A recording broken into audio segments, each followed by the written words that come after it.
Hi guys. Tonight we travel backward farther than pyramids, beyond the first farmers, deep into the Ice Age, where you would probably not survive 5 minutes without a mammoth fur coat and a very stubborn will to live. Imagine this. Your breath fogs instantly, frost forms on your eyelashes, and the world hums with wind so cold it sculpts stone. The stars are sharp as flint, the air metallic with snow. You stand before the mouth of a cave, smoke curling faintly from within, the only hint that warmth and life persist inside.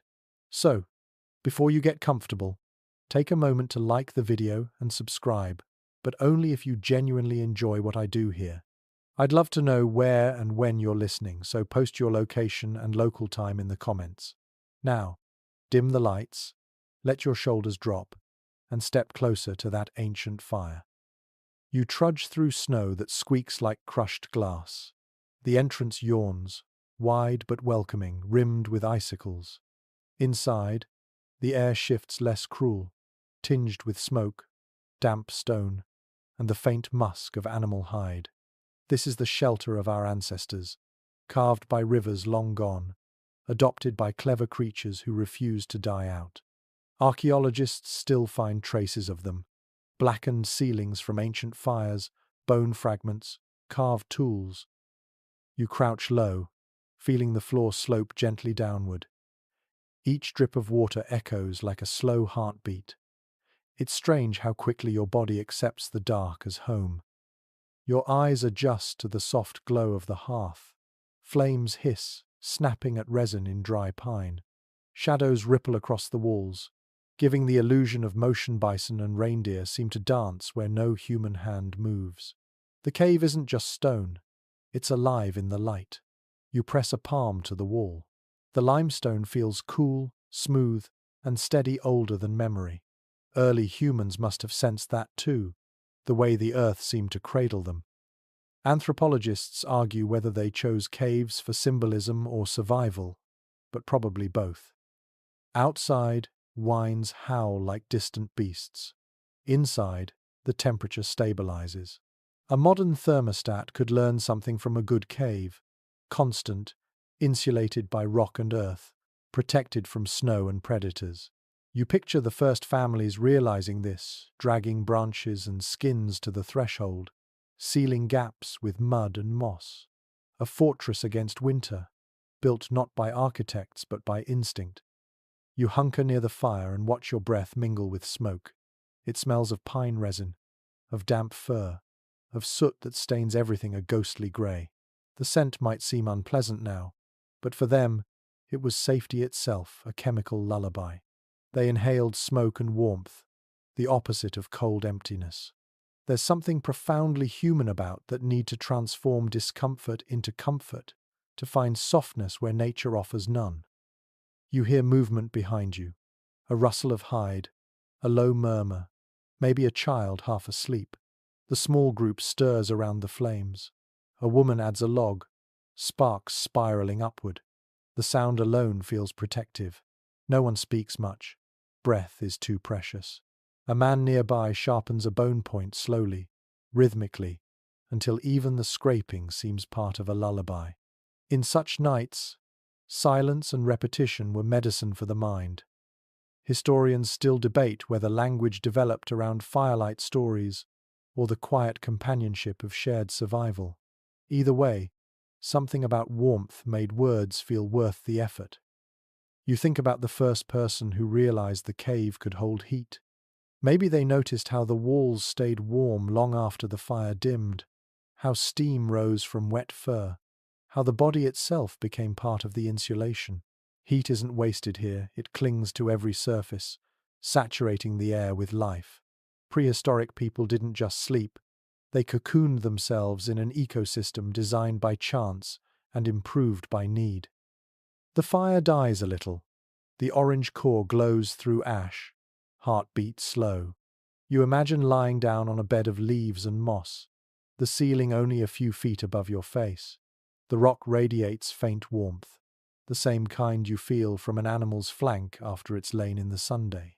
There's no pillow, no mattress, just layers of fur, and woven grass. And yet, studies of skeletal remains show few signs of chronic back pain. Your ancestors, it seems, had posture perfected by necessity.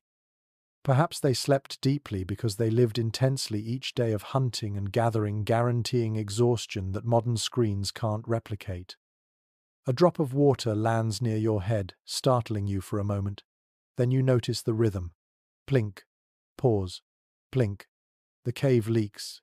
Yes, but even that sound becomes familiar, almost soothing, a natural metronome for breathing. Prehistoric people didn't need white noise machines. They had the steady percussion of earth itself.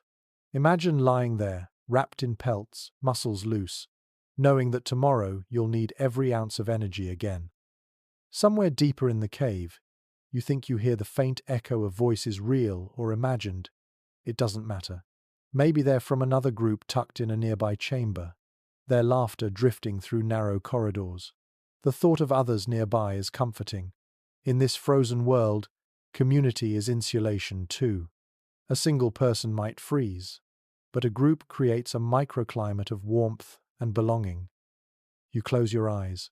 The light flickers through your eyelids, red and gold. Fire has a way of whispering time away. Thousands of winters ago, someone else lay just like this, gazing into the same kind of flame, dreaming of food, of sunlight, maybe of the very summer you take for granted. In the grand sweep of history, their breath, your breath, it's the same rhythm repeated endlessly in the human story. Your mind drifts. The darkness feels soft now, not menacing.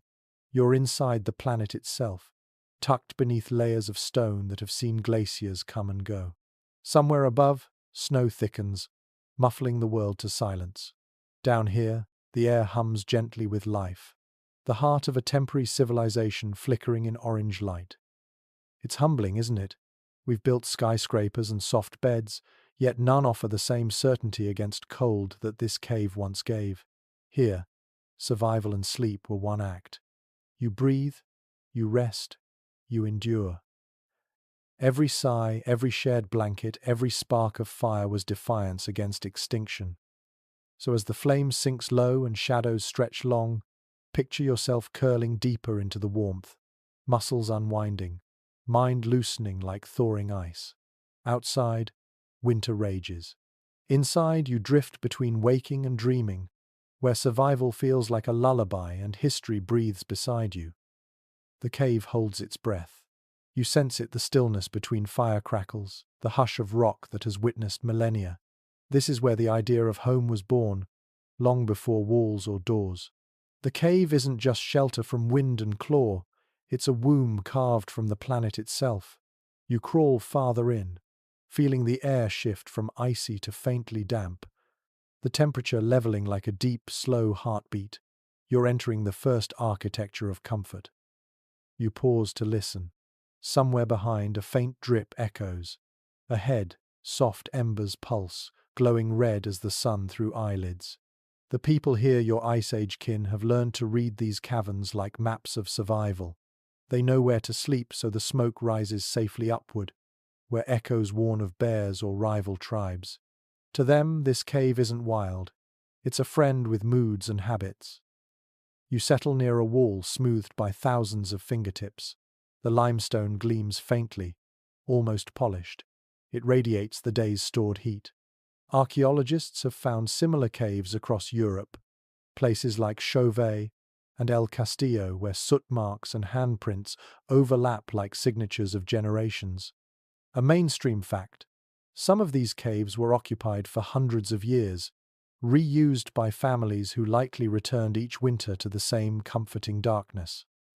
There's something deeply human in that pattern, the yearning for return.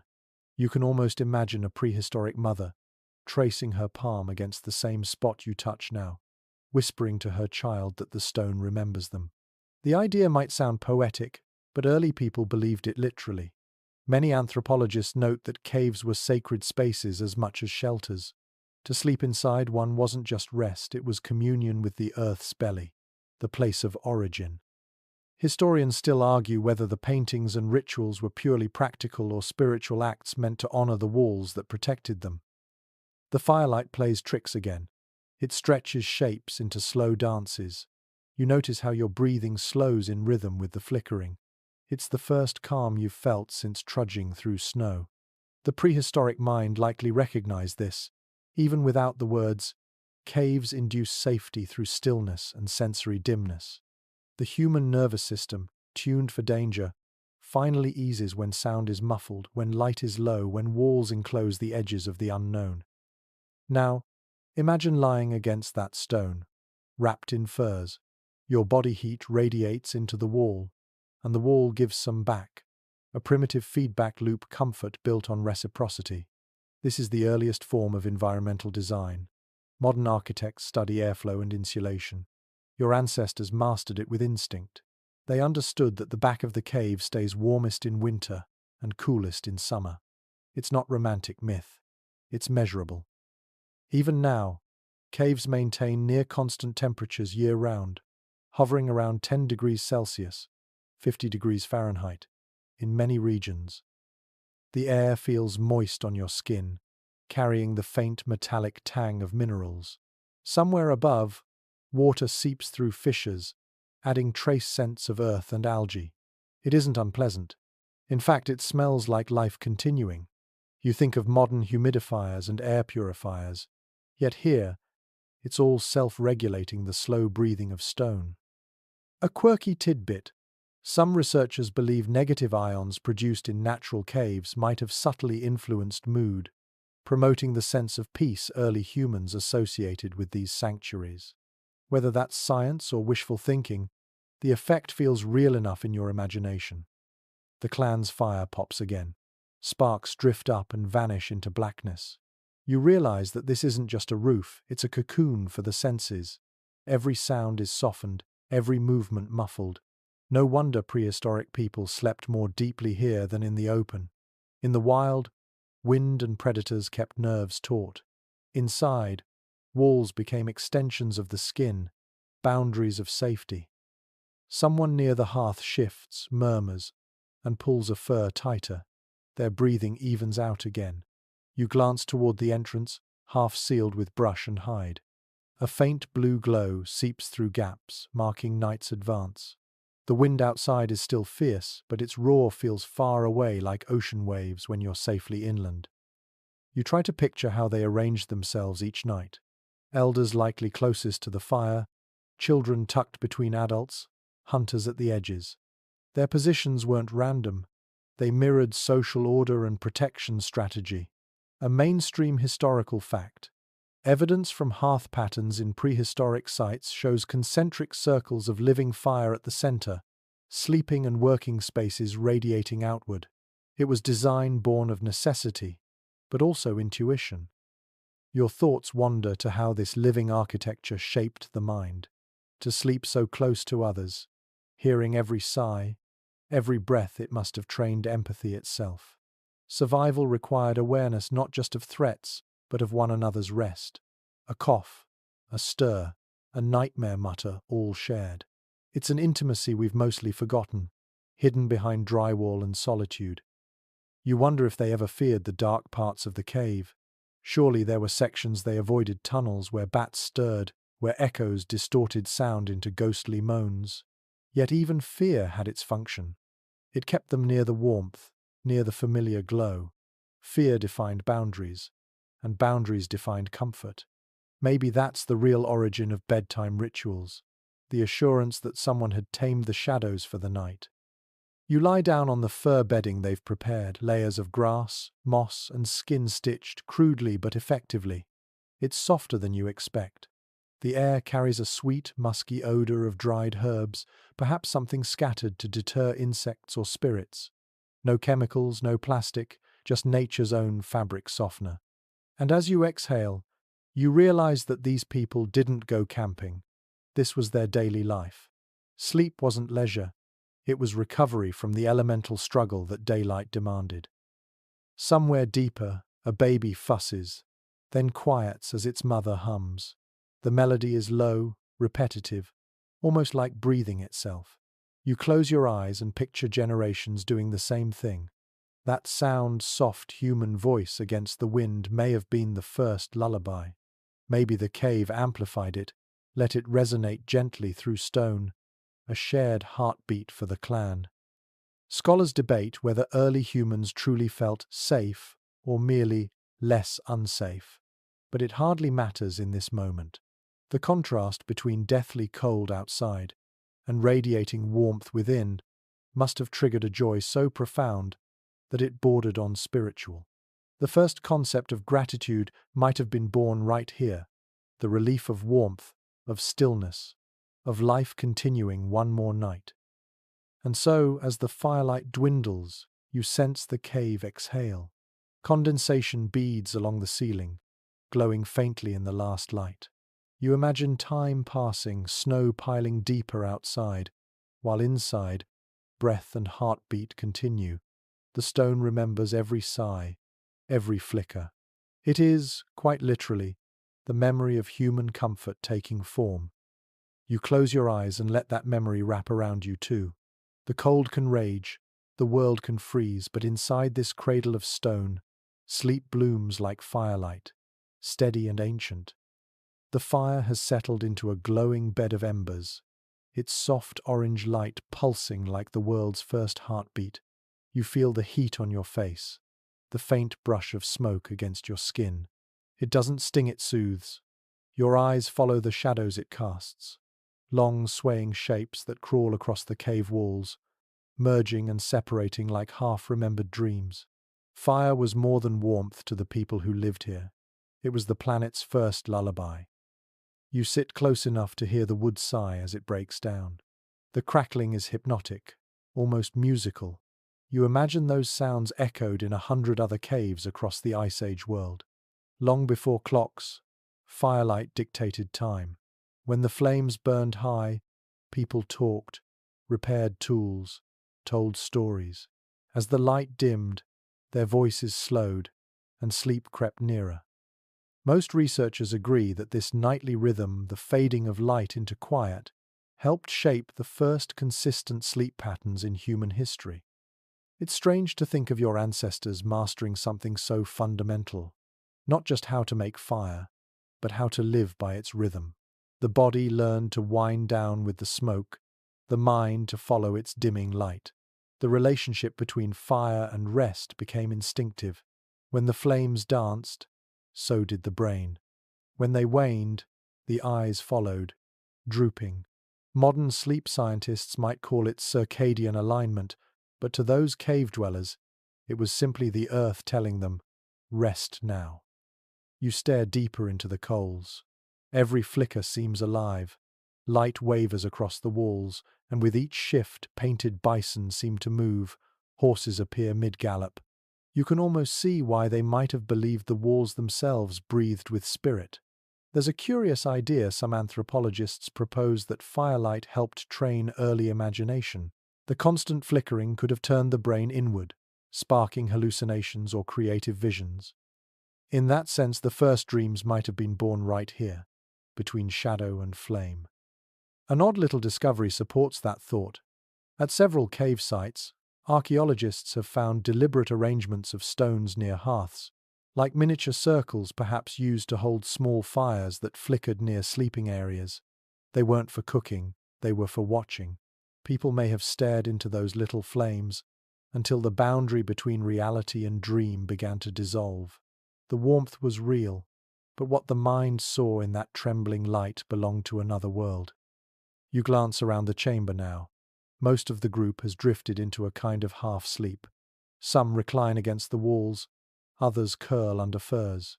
A few still watch the fire. The soft rhythm of breathing fills the air. The occasional snap of a log makes one or two stir, then settle again. It's peaceful, yet alive, a pulse of shared existence. Imagine yourself in their place. The darkness outside presses like an ocean, but here, light pushes back. The fire becomes both shield and storyteller. You wonder what they thought it was: spirit, tool, or creature? There's no definitive answer. The academic world remains divided over how early humans conceptualized fire. as a gift stolen from the gods, as later myths suggest, or simply as a natural ally discovered by chance. Whatever they believed, their nightly rituals around the hearth turned fear into fascination.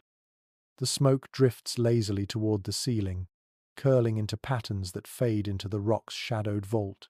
It smells rich pine, fat, and resin. Each log releases its own scent.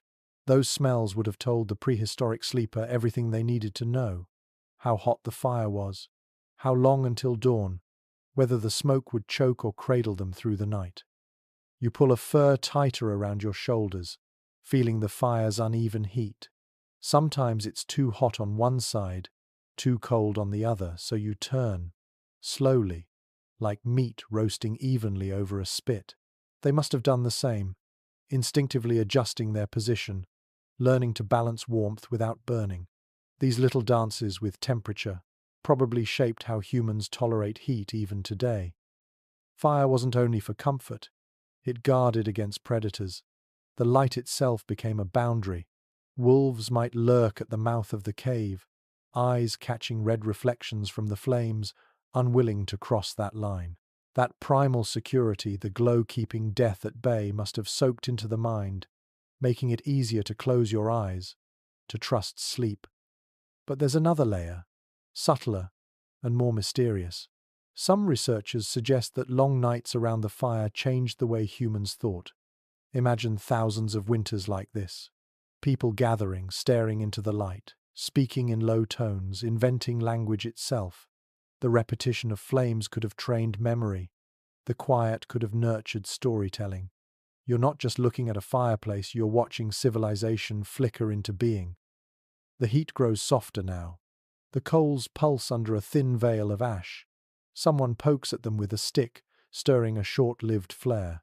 The orange reflects in a child's half-closed eyes before fading again. The moment is fleeting but eternal, the way light kisses darkness before surrendering. And here's something curious. Studies of soot layers inside ancient caves reveal patterns of smoke distribution that hint at deliberate ventilation. People arranged fires so that air flowed naturally out while heat stayed in. They didn't know the physics, but they knew the feeling.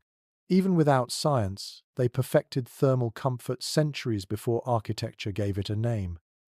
It's easy to romanticize these nights, but think of the reality too. The smoke made their eyes water. The air was thick, heavy.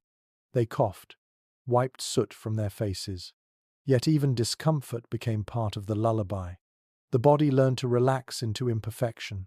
Perhaps that's what real rest means, accepting that comfort is always slightly uneven, slightly smoky. You imagine yourself lying back now, gazing at the fire's last pulse. Its glow softens your eyelids, warming your cheeks.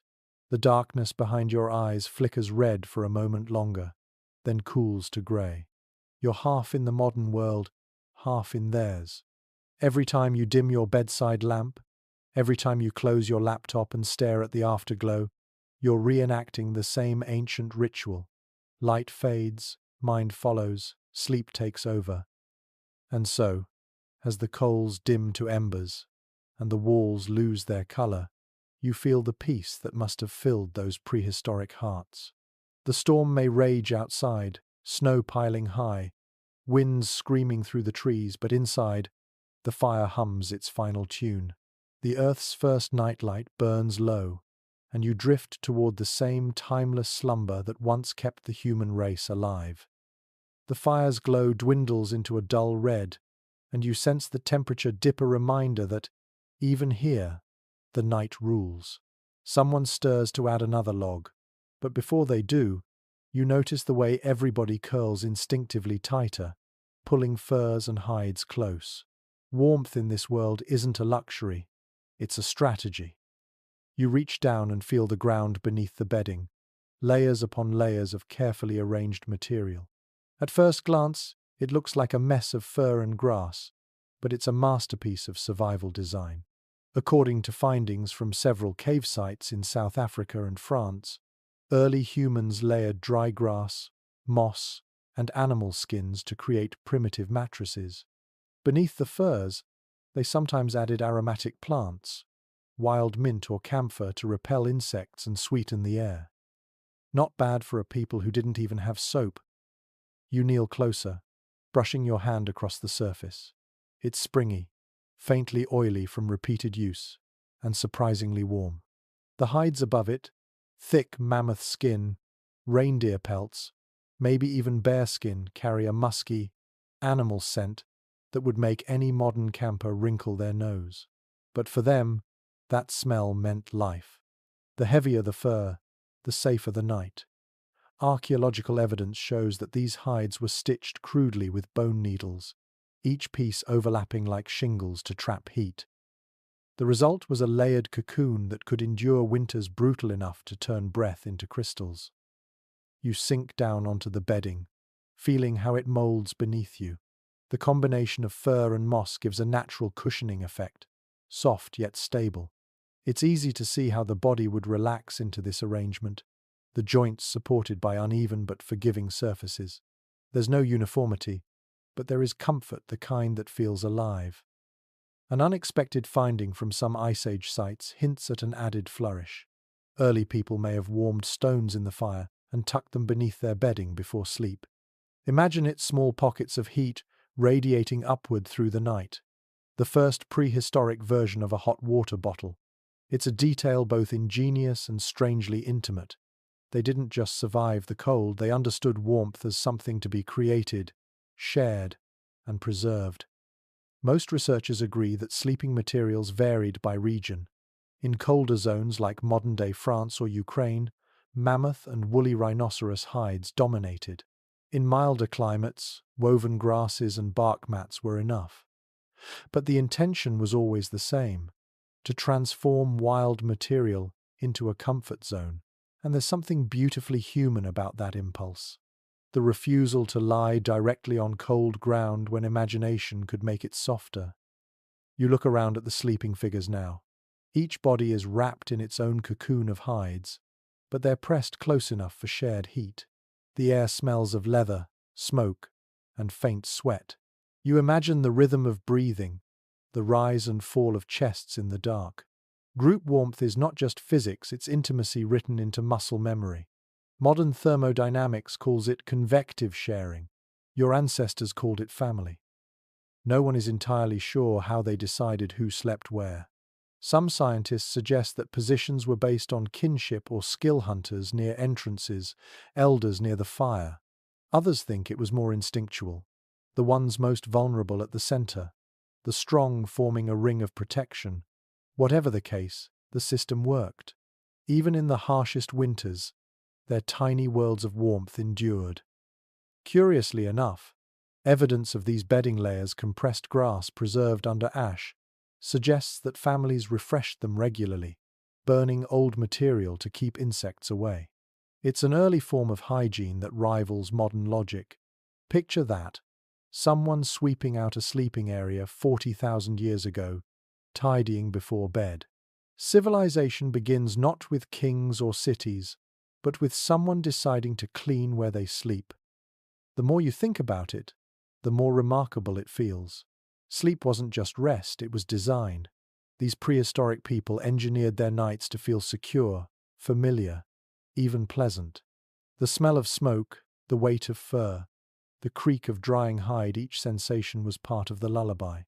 Their version of thread count wasn't Egyptian cotton, it was thickness of mammoth skin and the number of bodies beside you. You shift slightly, hearing the muffled crinkle of dry grass. It gives off a faint sweetness, earthy and green, even in the frozen dark. The texture under your fingers feels almost like hair, coarse yet soft. It reminds you how adaptable humans are, turning discomfort into ritual, hardship into habit. We think of prehistoric life as crude, but here in the flickering firelight, it feels almost tender. And there's one more curious thought. Maybe, just maybe, those ancient sleepers had dreams influenced by their environment. The warmth, the scent, the low murmur of the clan.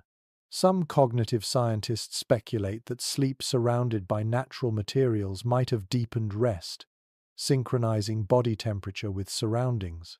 It's a theory still unfolding, but it hints that the best sleep, might not come from a mattress at all, but from the perfect balance between body and earth. You lie back and close your eyes for a moment. The pelts press against your skin, the fire's warmth reaches your cheeks, and you hear only the slow rhythm of dripping water. This world is quiet, purposeful, patient. It doesn't ask you to conquer it, only to adapt. Somewhere outside, a gust of wind pushes snow against the entrance, but you hardly notice. You're surrounded by soft furs, by the scent of pine resin and animal musk, by the sound of steady breathing. It's the oldest kind of comfort, the one that comes from knowing you're not alone, that the cold can rage all it wants but never touch you here. And so, wrapped in the handiwork of hands long gone, you drift towards sleep again. Beneath your body lies not just bedding, but history itself, layered and warm, whispering that even in the harshest winters, humans always found a way to dream. The embers glow softly, reflecting in a dozen half-closed eyes. Around you, the clan begins to settle into its nightly rhythm, the quiet choreography of bodies arranging themselves for warmth. It's not random. There's an order to it, one that's been rehearsed for generations.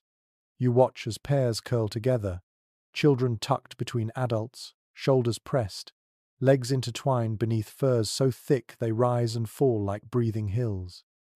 The fire burns low at the center, and everyone drifts closer until it feels as though the entire group breathes as one organism. What's fascinating is how efficient this closeness truly was. According to anthropological studies of traditional Arctic and steppe communities, shared body heat could raise nighttime temperatures by several degrees, enough to make the difference between sleep and frostbite. The prehistoric family likely discovered that without knowing any numbers at all, they learned by survival. If you lie too far from the others, you freeze. Stay near, and the night passes gently. The social design of sleep was as vital as any tool or weapon. Most researchers believe that this nightly circle around the fire built the foundation of early human empathy. It's in those quiet hours, half asleep, half aware, that the brain learns trust. You can hear another's breathing, the soft sigh when a child turns, the subtle reassurance that you are not alone in the dark. The cave smells of humanity itself: smoke, sweat, fur, and the faint sweetness of moss bedding. Yet the air isn't unpleasant. It's thick with life.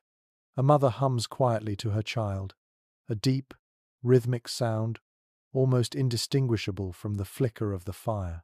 You can imagine that sound rippling through generations, shaping the first language of care long before words like love existed. Somewhere behind the circle, a hunter shifts. His hand rests near a flint spear just in case. Even in sleep, he listens. The faintest crunch of snow outside might wake him. This was the balance they lived in: deep rest paired with constant readiness. Experts today would call it polyphasic sleep, short cycles tuned to alertness. Back then, it was instinct. A group this exposed couldn't afford the luxury of oblivion. Curiously, cave soot analysis has revealed distinct sleeping zones near ancient hearths, evidence of multiple fires burning simultaneously in large shelters. Each fire, each circle, likely belonged to a family unit within a tribe. Picture that: a cavern filled with several glowing islands of light, each ringed by its own small universe of warmth and trust. It must have looked like a constellation turned upside down, stars burning on the floor instead of the sky. There's an unexpected note found in certain sites: the presence of ochre stains near bedding areas. Some archaeologists interpret this as decoration, others as symbolic protection. The idea is that red ochre, a pigment resembling blood, represented life force or luck. Smearing it around sleeping areas might have been a way to seal safety, to keep spirits or disease at bay. Nobody can say for sure. The evidence refuses to settle the question. But you can imagine the comfort of that ritual, painting the earth to feel guarded by it. You watch the group's fire shrink to embers again. Someone yawns, a low, rasping sound, and laughter flickers briefly. Soft but genuine. Even in the Stone Age, people laughed before bed. Maybe they teased each other about who snored, or who burned the last piece of meat. Humor, it seems, is older than civilization. It warms the mind the way fire warms the body. In the dim light, you can just make out the outlines of faces. Foreheads resting against arms, lashes glinting in the orange glow. Their peace feels contagious. The mind, lulled by rhythmic breathing and flicker light, begins to soften its grip on fear. It's in moments like this that human bonding deepened not through speech or planning, but through shared stillness. Modern psychologists talk about co-regulation, the way bodies synchronize heartbeat and breath. These cave sleepers discovered it long before we named it. One man, older, murmurs something to the group, a soft grunt that might be a reminder or a blessing. Perhaps he's the firekeeper, the one whose duty it is to wake if the flames dim too low. Archaeological layers sometimes show clusters of ash arranged deliberately to restart coals at dawn. That task required vigilance and trust. The firekeeper was both guardian and lullaby, ensuring that warmth greeted the tribe when morning came. Imagine him now, blinking slowly, poking the embers with a charred stick, feeding just enough fuel to keep the glow alive. The orange light flares briefly, illuminating sleeping faces before fading again. That balance between rest and alertness might be the most ancient human skill of all.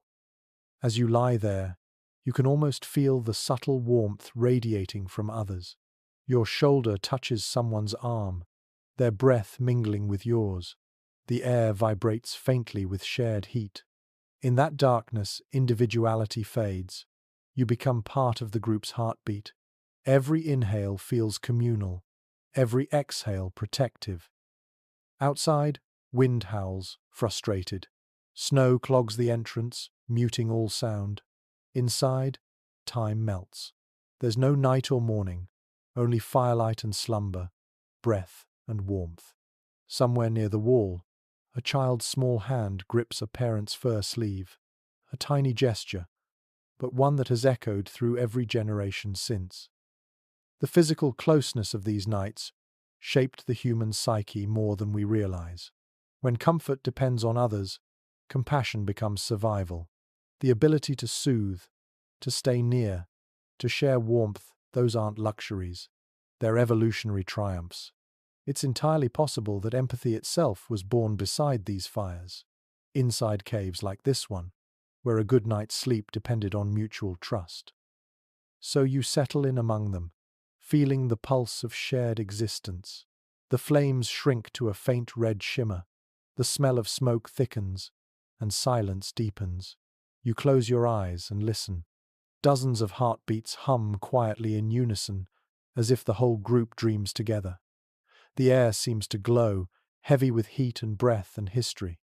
And for the first time in this frozen world, you understand what it means to sleep safely, not alone, but surrounded by life. The night grows heavier, and sound takes on new weight. You notice it first in the fire's quiet, the crisp pop of sap inside a log, the sigh as smoke curls toward the roof. Then, beyond that, the subtle chorus of the cave. Every drop of water becomes a note, every draught a whisper. The darkness hums with texture, and though your eyes can barely see, your ears bloom open. This is what prehistoric people heard as they drifted to sleep, the deep music of the earth. You sit perfectly still. At first, the cave seems silent. Then, faint layers begin to reveal themselves. The crackle of burning wood, the soft rustle of furs shifting, the rhythmic breathing of those beside you. Farther away, water drips in slow intervals, each one echoing down the stone corridor like a clock with no hands. Beyond the cave mouth, the wind moans through the trees, rising and falling in long, hollow waves. This symphony of small noises would have been the soundtrack of every winter night. Archaeological evidence from known Ice Age dwellings shows that the acoustics of caves weren't accidental. Sound carried differently in these stone chambers, amplifying low frequencies and softening sharp ones. It created a warm, rounded resonance that soothed the mind rather than startling it. Some researchers even suggest that humans chose specific sleeping spots within caves for their gentle echo patterns. They didn't understand decibels or frequencies, but they knew how to listen. It's easy to imagine the comfort that came from those sounds. The faint dripping overhead signaled that snow was melting somewhere, that life still moved. The fires popping meant warmth continued. Even the occasional distant howl of wolves could be reassuring, proof that danger stayed outside. The rhythm of familiar sounds created what modern sleep scientists might call acoustic safety. The mind relaxes only when the environment feels predictable, and in this stone world, pattern was everything. You lean closer to the fire, watching the smoke shift like slow breath. The air is dense, warm, fragrant with pine resin. Each inhalation feels like a connection to the people who once lived here. Imagine them listening too. A child nestled against a parent's chest, tracing each sound until it fades. Their brains tuned to nature's metronome, falling asleep to repetition and resonance. Curiously, traces of musical activity appear in the archaeological record near some of these sleeping caves. Flutes made from bird bones, fragments of hollowed ivory, even scraped stones that produce tone. It's possible that before sleep, families played soft melodies to the rhythm of the dripping cave. An odd little discovery like that suggests humans might have found peace not only in silence but in gentle sound. What began as a lullaby became one of the oldest languages in existence. The idea that music and sleep share a birthplace here is almost poetic. When the mind quiets, rhythm fills the space. Perhaps that is why even today people play rain sounds or crackling fire recordings to rest. Our ancestors taught us the formula long ago: warmth, repetition, and familiarity. You shift slightly, feeling the fur beneath you adjust. The sound it makes soft, brushing, layered is another note in the dark symphony. Someone nearby exhales sharply, then rolls over. The entire chamber changes pitch for a moment as a new rhythm takes hold. Sleep, for these people, wasn't a static act. It was fluid, moving with breath, with sound, with the life of the group. Outside, the wind gusts again, funneling through cracks at the cave entrance. The sound deepens into a low whistle that seems almost alive. The walls catch it, reshape it, turn it into harmony. It's easy to understand why some early humans may have believed spirits lived within these stones. When the wind spoke, they listened. Whether those whispers brought comfort or caution, no one can be sure. Theories about spiritual acoustics vary, but many archaeologists agree that caves shaped early imagination as much through sound as through image. You close your eyes and let those sounds layer around you. The fire hums, the dripping continues, the wind sighs again, followed by silence so deep it feels physical. The stone itself seems to hold its breath. You begin to understand why these people slept so well despite the cold. The sounds reminded them they were enclosed, protected, part of something vast but intimate. In that near silence, you hear your own heartbeat join the pattern. The rhythm synchronizes with the dripping water. You inhale smoke and exhale calm. Sleep doesn't come suddenly here. It slides over you slowly, like a tide. Sometimes, when storms were too strong, the cave's acoustics must have changed wind, roaring like an ocean, the fire sputtering, the group huddled tighter. Those nights, the balance between fear and comfort was razor thin. Yet even then, there was music. The wind played the entrance, the fire played the floor, and the human body provided the drumbeat. Modern sound engineers who study ancient caves have noticed something remarkable. Certain chambers resonate almost perfectly with frequencies of the human voice. In other words, when people sang or spoke softly, the cave itself seemed to respond, amplifying warmth while swallowing harsh tones.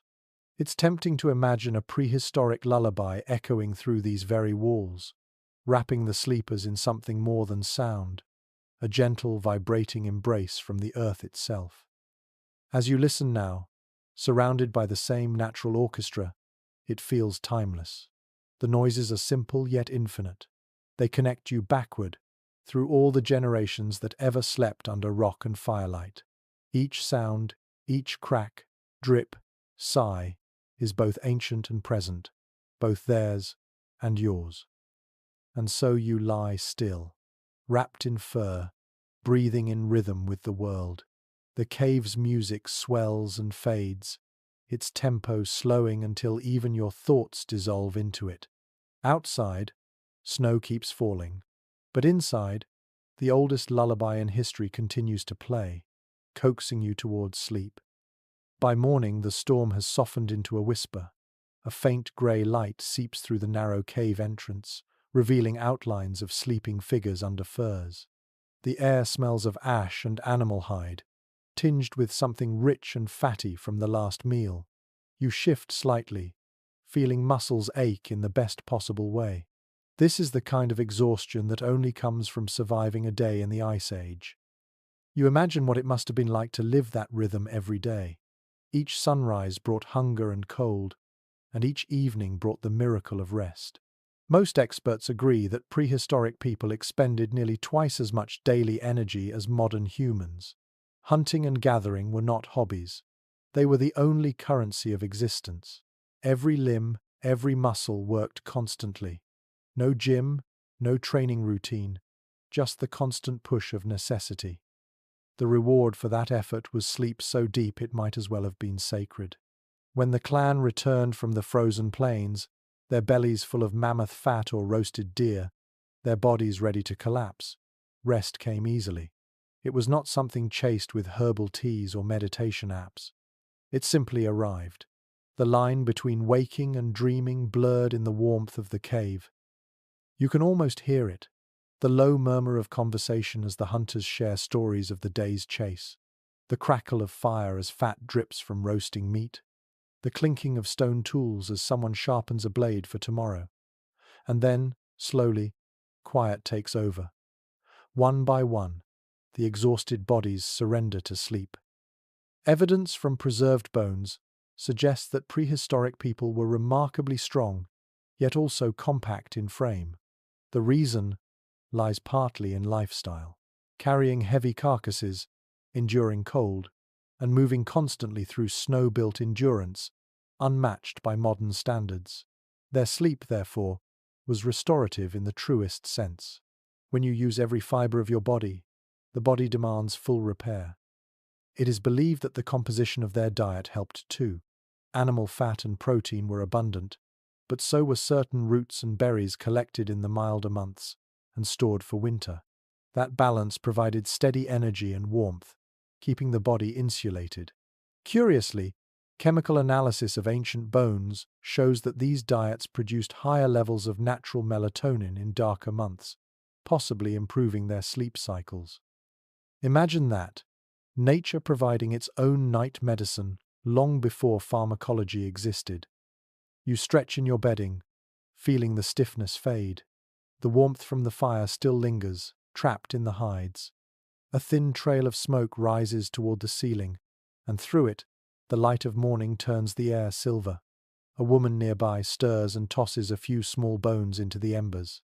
The fat pops, releasing a smell that is both savory and comforting. This is breakfast in its earliest form.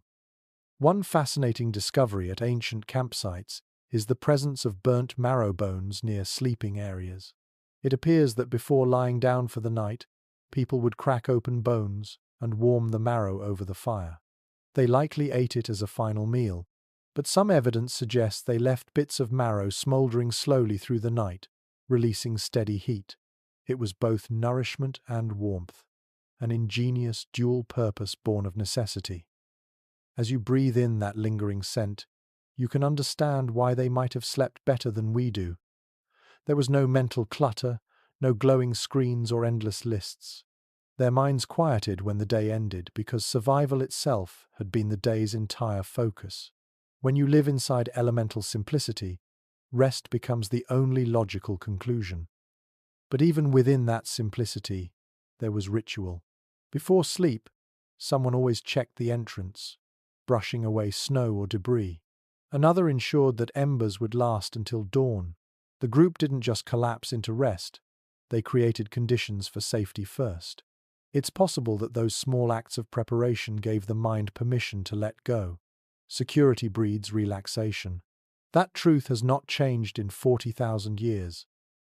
Outside, the wind rises briefly, and you picture the landscape they faced. White plains stretching endlessly, frozen rivers, skeletal trees groaning under frost. The cold would have felt alive, pressing against the world like an animal trying to get in. And yet, inside the cave, warmth held steady. The bodies, the fire, the shared breath created a microclimate of peace amid chaos. There is another curious observation from modern studies of indigenous groups who live without artificial light. They tend to experience segmented sleep, two long phases separated by a brief waking period in the middle of the night. During that quiet hour, people often speak softly, think, or simply watch the fire. Perhaps our prehistoric ancestors did the same. Maybe they woke for a few minutes each night, looked at the glowing coals, listened to the snow outside, and then drifted back into dreams. It is an oddly comforting thought that even in a world so raw, people found time to be still, to lie between exhaustion and renewal, aware yet peaceful. The body knew exactly what it needed, and nature provided the rhythm. You shift again, eyes half open. Someone near you coughs gently. Another rolls over, pulling their hide tighter. The air is full of tiny, intimate sounds. In a few minutes, the day will begin, and with it the endless tasks of survival. But right now, in this quiet, everything is perfect. The fire gives a small sigh as wood settles into ash. You realize that the prehistoric night was not silent at all, but perfectly tuned. Each sound, each breath, each pulse of warmth wove into a pattern of rest. The kind of deep, unbroken sleep that today feels like a luxury was once the natural state of being. As dawn slowly pushes into the cave, your eyelids grow heavier again. The body, remembering its ancient design, wants to drift back to the rhythm of a world that never rushed. You exhale and let the moment hold you. The day can wait. For now, you share in the most timeless ritual of all, the sleep of those who have earned it. The day fades again into grey twilight, and the cycle begins anew. Shadows lengthen on the cave walls as the sun disappears behind the ridge. You watch as the light slowly cools from silver to blue, then to the faint, amber reflection of the fire. In this ancient world, the rhythm of sleep depends not on clocks or alarms, but on the movement of the sky. The body listens to light as though it were music, and the moon, in all her moods, is the silent conductor. You step closer to the entrance. The snow outside glows faintly under the rising moon. It is bright enough to see by, but soft enough to feel unreal, like walking inside a dream. The prehistoric world had no artificial light, no torches except the fire carried from the hearth. For early humans, night was a living thing, and the moon was its only face. Scientists today know that lunar light affects sleep patterns even now, yet for those who lived entirely by its presence, the influence was far stronger. When the moon rose full, the world brightened, and the cave seemed to breathe with pale light. People may have woken easily, stirred by the sudden glow. The shadows on the walls shifted, and the mind filled with images. On darker nights, when clouds swallowed the moon, sleep deepened into something more absolute. There is evidence that ancient people synchronized their hunting and resting cycles with the lunar phases, using moonlight for travel and full darkness for stillness. They were, quite literally, tuned to the sky. Most researchers agree that prehistoric humans experienced a more natural circadian rhythm than we do today. Without artificial light, melatonin rose as soon as twilight fell. The fire's glow provided enough warmth and visibility to prepare food and talk, but not enough to delay rest. The body's chemistry obeyed the cosmos. It must have been like living in harmony with a great invisible clock that never faltered. You step back inside, feeling the change as soon as you leave the moonlight. The cave absorbs sound again, absorbs time itself. Someone near the fire tosses in a bundle of dry moss. It flares briefly, throwing gold light across the walls, before sinking into a steady burn. Shadows flicker and retreat. The people inside adjust instinctively. gathering closer, eyes reflecting the alternating gold and grey of fire and moon. There is something mesmerizing about how light behaves here. It dances with the walls, softens faces, blurs edges. The human mind, half awake, begins to see patterns. That is how dreams might have started, not in deep sleep but in this twilight state, where flame and moon weave together. Some cognitive scientists suggest that our earliest imaginations were shaped by the way our eyes and brains adapted to dim, shifting light. The nervous system relaxed, and thought began to wander inward. Outside, an owl calls once, its echo stretched and distorted by the cave's hollow. The sound lingers in the air. A child stirs, then settles again, lulled by the repetition. For people who lived here, every night carried these cues. The owl's call, the rising mist, the cooling of the air, all signaled the same truth. It was time to let the world move on without them for a few hours. There is a curious detail observed in certain cave sites. Traces of soot on ceilings suggest that early humans adjusted their fires with remarkable care.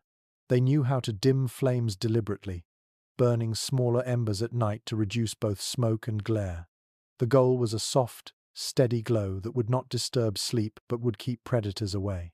This delicate balance between light and dark shows a deep understanding of how environment affects rest. Even without language for it, they had mastered the psychology of calm. You picture it now, the cave quiet, fire a faint red shimmer, the moonlight brushing the entrance. Each person in the group positioned like planets around a sun, orbiting the warmth. The pale light moves across sleeping faces, tracing the curve of a cheek, the rise of a shoulder under fur. There is beauty in this balance of shadow and silver. It feels ancient and familiar at once. Modern researchers continue to puzzle over whether early humans dreamed differently than we do. Perhaps their dreams were brighter, filled with landscapes they knew intimately.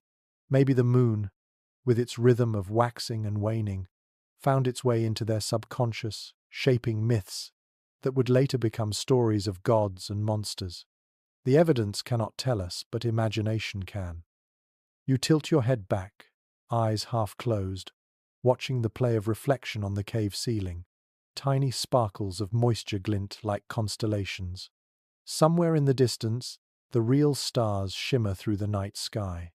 The prehistoric sleeper didn't separate heaven from home. They existed under the same ceiling, both made of stone and light. In this moment, surrounded by silence and glow, you understand how perfectly their lives aligned with the cosmos. When the sun rose, they worked. When it fell, they rested. The moon guided their intuition, their migrations, even their fertility cycles. Sleep was not rebellion against darkness, but acceptance of it. They didn't fight the night. They belonged to it. A soft wind enters through the narrow opening, brushing against your face. The air feels different now, cooler but cleaner. It carries the scent of snow and pine. The fire stirs faintly in response, as if breathing along with the world outside.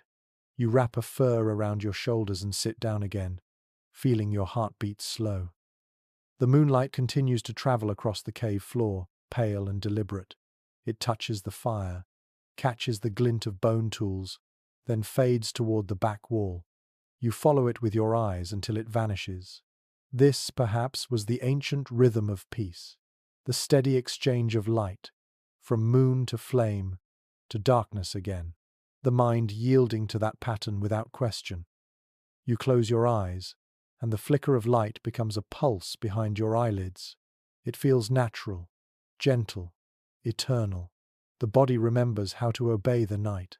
The darkness gathers you in, and sleep comes not as a surrender but as an invitation. The night is calm, almost sweet. A faint breeze sneaks through the cave entrance, carrying with it the scent of pine needles and cold stone. The fire glows low, and beside it, a line of tiny lamps flicker quietly.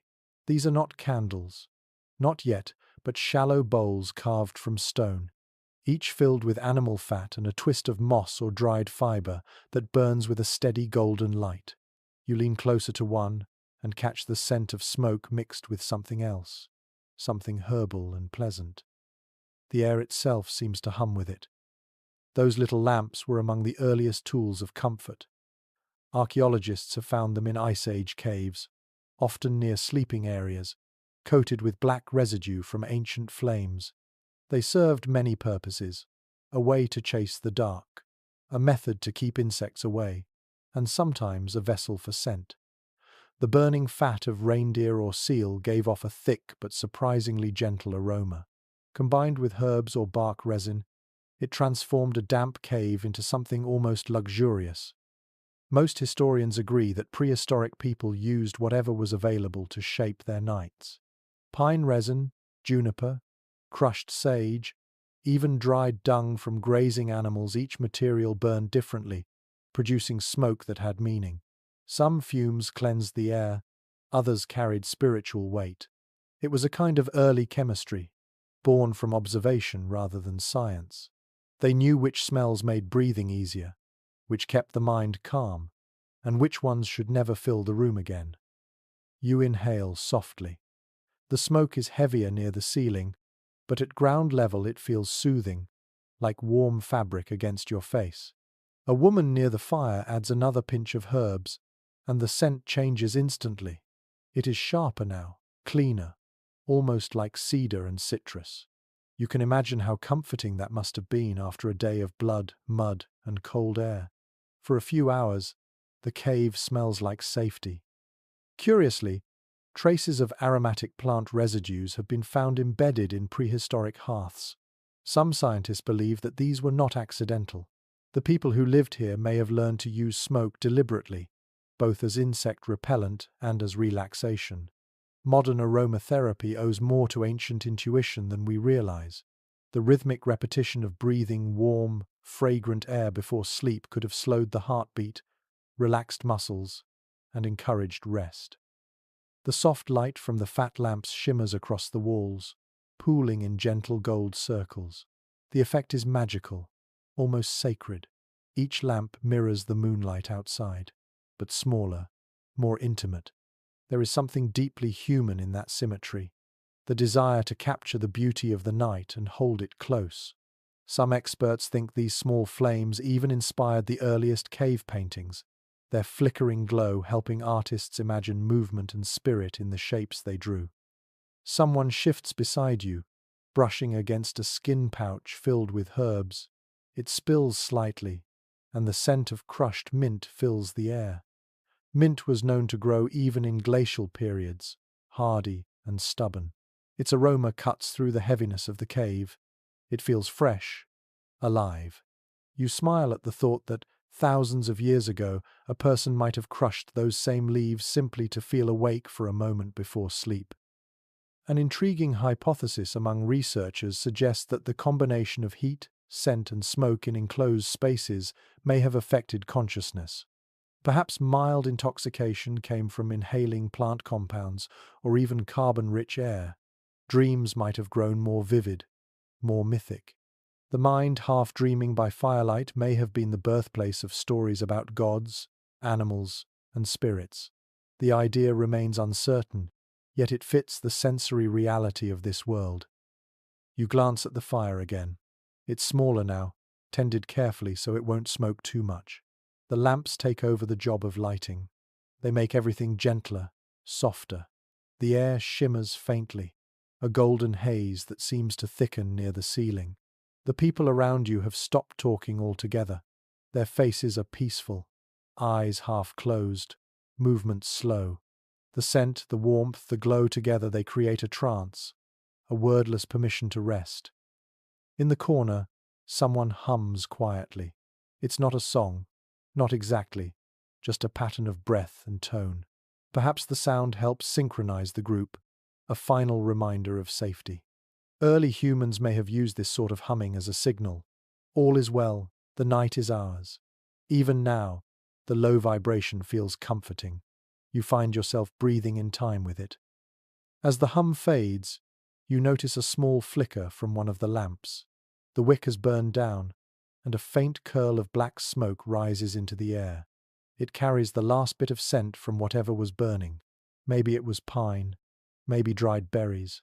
The smell lingers, earthy and sweet. Then it's gone. The cave exhales. Somewhere near the entrance, a soft hiss of wind threads through the rocks.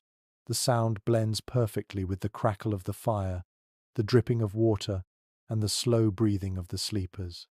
It's all so balanced, so precise, that you realize this environment was never silent or chaotic. It was tuned like an instrument. Every element served a function. Every scent, every sound, every flicker of light worked together to teach the body what peace feels like. You close your eyes. The air is warm and faintly smoky, carrying a perfume that feels timeless. There is no rush, no thought of morning. The scent of herbs clings to your skin, and you imagine that somewhere deep in memory, every human still carries this same association. The smell of smoke means safety. The glow of flame means rest. For a moment you see it from outside.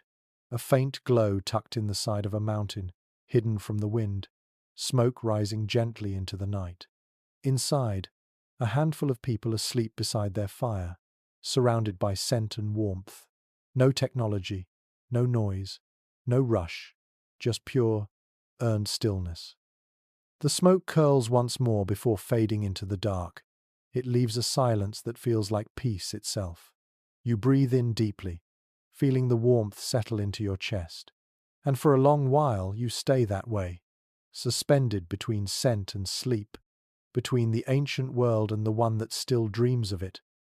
The cave's glow flickers softly against your closed eyes.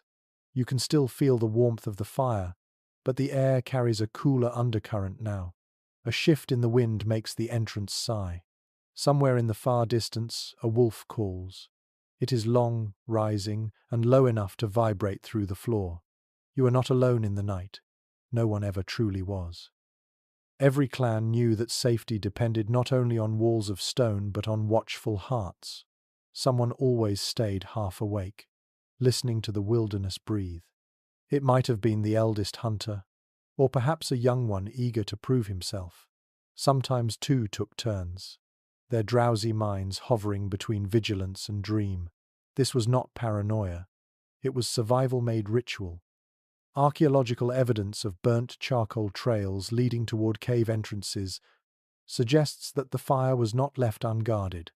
Small piles of embers often appear in shallow pits near openings, as though someone kept a smaller flame alive there to deter animals.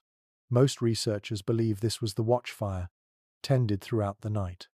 Its glow cast just enough light to reveal movement outside without drawing predators in.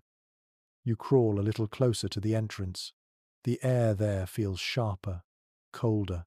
Beyond the narrow gap, the snow reflects a faint silvery glow from the waning moon. You can see the blurred shapes of trees swaying under frost.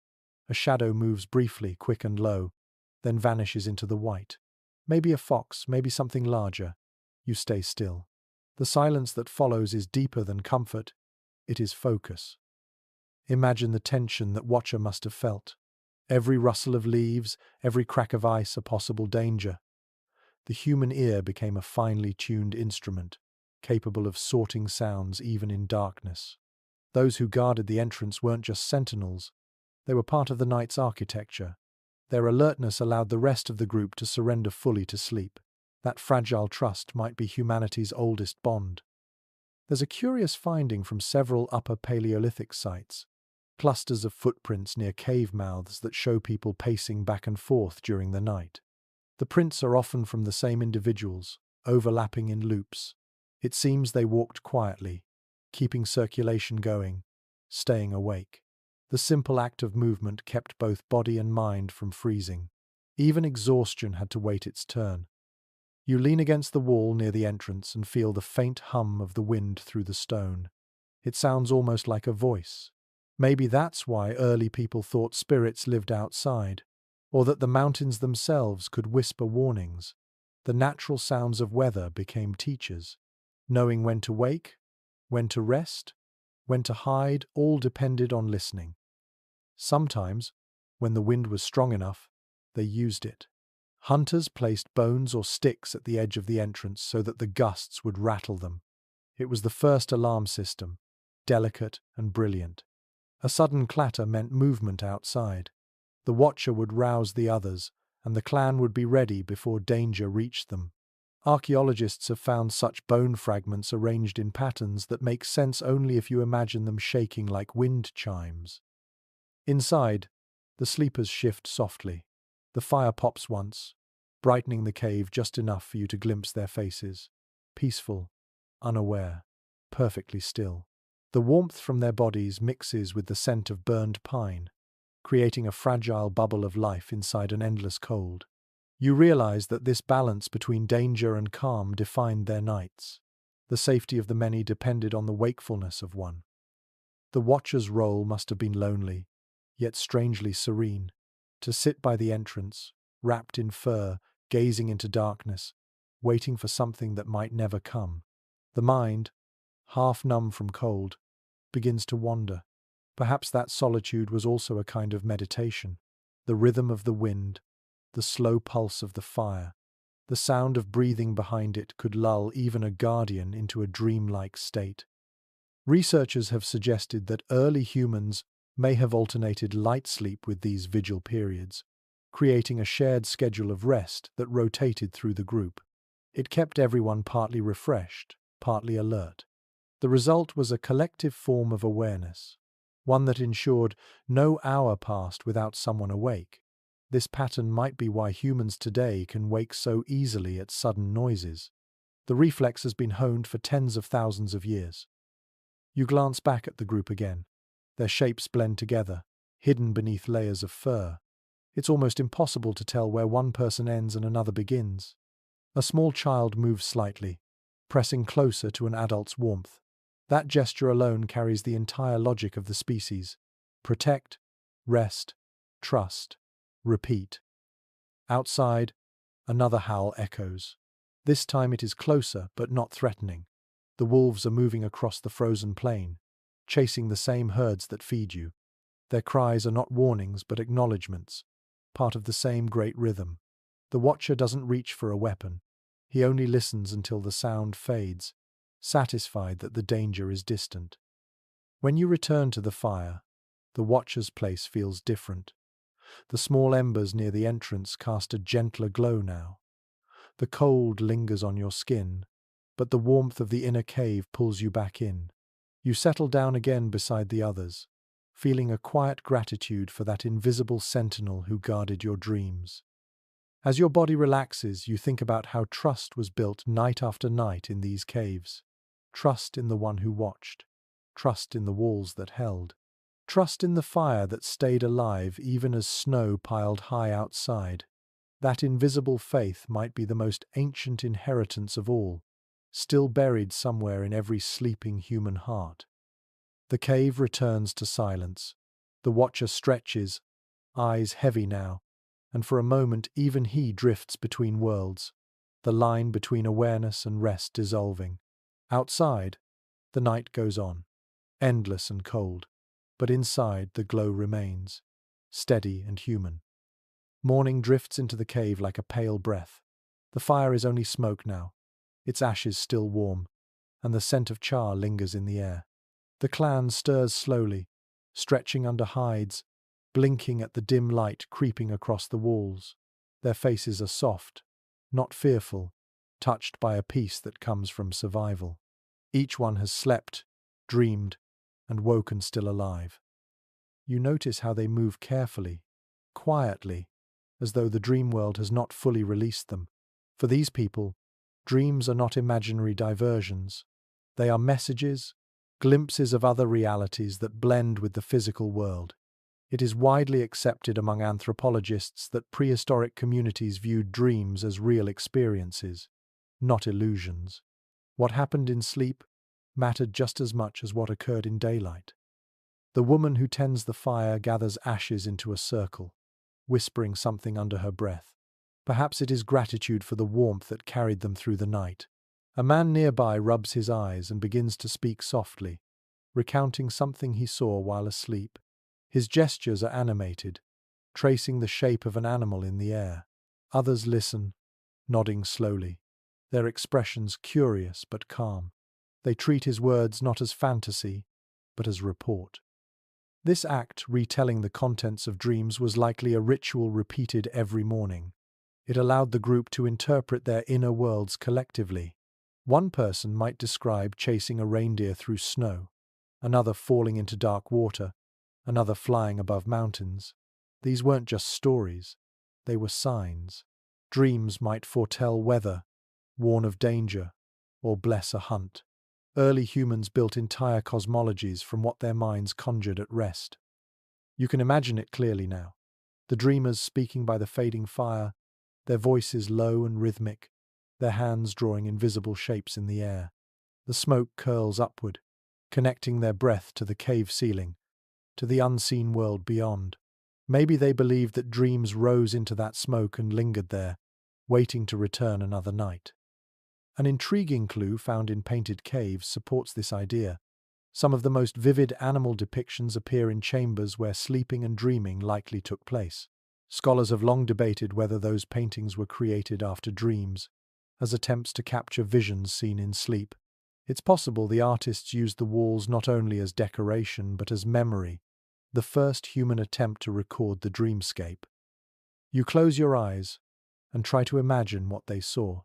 In that flickering half-dark, shapes could easily shift into living things. The outline of a bison in shadow, a streak of red ochre glowing like fire. Perhaps their dreams and their surroundings blended until there was no clear border between imagination and stone. Modern neuroscience tells us that dreams serve the brain's need to process emotion, memory, and fear. But for these early people, dreaming was sacred dialogue. The hunter's vision of the mammoth might mean luck. The child's nightmare of water might warn of a thaw and flood. Every image had weight. The group interpreted these signs together, making decisions that shaped their survival. You think about how comforting that must have been to wake from a strange dream and find a circle of people ready to listen, to help you decipher it. The idea of solitude didn't exist here. Even the mind's most private theatre belonged to the community. Some experts believe that such rituals also reduced anxiety. Sharing dreams helped the group release fear and strengthen cohesion. It turned personal confusion into collective story. Each morning they rebuilt meaning together. Maybe that's why their nights, no matter how cold, ended with a kind of optimism. They had survived, yes, but they had also imagined. One peculiar discovery from a cave in northern Spain reveals traces of red pigment near hearths, as if people sprinkled color onto embers. The residue suggests a mixture of ochre and animal fat, producing sparks of crimson when burned. No one knows exactly why, but some think it was symbolic, perhaps a way to send dreams skyward as light. The interpretation is uncertain, but the image it paints feels deeply human. You open your eyes again. The group still sits together, listening to the last storyteller. His words flow softly, steady as the trickle of water down the cave wall. His voice carries through the chamber and fades. When he finishes, silence settles again, but it feels charged, meaningful. Everyone looks at the fire, their faces thoughtful. The night has spoken, and they have heard. The more you watch them, the more you realize that dreams gave shape to their waking world. The hunt, the weather, the birth of children, all these might have been influenced by what someone saw while asleep. In this way, the boundary between night and day was thin, fluid. Life itself was a cycle of vision and action, like breathing in and out. You stretch your legs, feeling the cool stone beneath your palms. The surface is rough but grounding. Maybe this is why prehistoric people slept so deeply. Their dreams were not distractions, but extensions of life itself. The body rested while the mind continued the day's work, hunting, fearing, loving in a softer form. The fire flares as someone stirs the ashes. The smoke twists into the air again, catching a shaft of pale sunlight from the entrance. It looks almost alive, like a messenger between realms. The dreamers rise one by one, gathering tools and hides. The day begins anew, built on the stories of the night. You sit for a moment longer, watching the last wisp of smoke drift upward. The cave grows quiet again, but you sense that even in silence it remembers. Every sigh, Every whispered dream lingers in the air, echoing softly, like the pulse of the earth itself continuing to dream long after its children wake. When twilight returns, the cave glows again with firelight. Shadows begin their slow dance along the stone walls, sliding over ancient carvings and stains of red ochre. The air hums faintly with smoke and the soft rhythm of hands grinding pigment. Someone near the fire lifts a flat stone and spreads color across its surface with a bit of animal fat, creating a paste that glistens like wet clay. Tonight, before sleep, the clan paints. In this world, art is not separate from survival. It is woven into it. The same hands that skin animals, that hunt, that build fires, also draw with astonishing delicacy. Most archaeologists agree that painting was not entertainment but ritual, a way to shape meaning in a place that often felt merciless. To paint the hunt might ensure its success. To trace the image of a mammoth might capture its strength. These gestures were acts of hope, and perhaps acts of gratitude too. You crouch beside one of the artists. The fire flickers across their face, turning the eyes gold. They hold a hollow bone dipped in pigment and blow gently against the wall, spraying a fine mist that leaves the outline of a hand. The mark is bright red, as vivid as blood. It looks startling against the grey rock, almost alive. The painter pauses, studying it as if waiting for the stone to breathe back. There are thousands of such handprints across Ice Age caves. Some are small, belonging to children. Others are large, bold, reaching high where only someone standing on another's shoulders could have placed them. Each print is a declaration. I was here. I existed. Even in a world of danger, people wanted to leave proof of their presence. The fire hisses, and the glow shifts again. The walls ripple with light, making the painted animals seem to move. A bison lowers its head, a horse gallops, a reindeer leaps across stone. This illusion is unintentional, yet breathtaking. Researchers studying these caves have suggested that the flicker of flame was part of the design. The movement of light made the art come alive, a performance each night before sleep. The act of watching might have calmed the mind, turning imagination into meditation.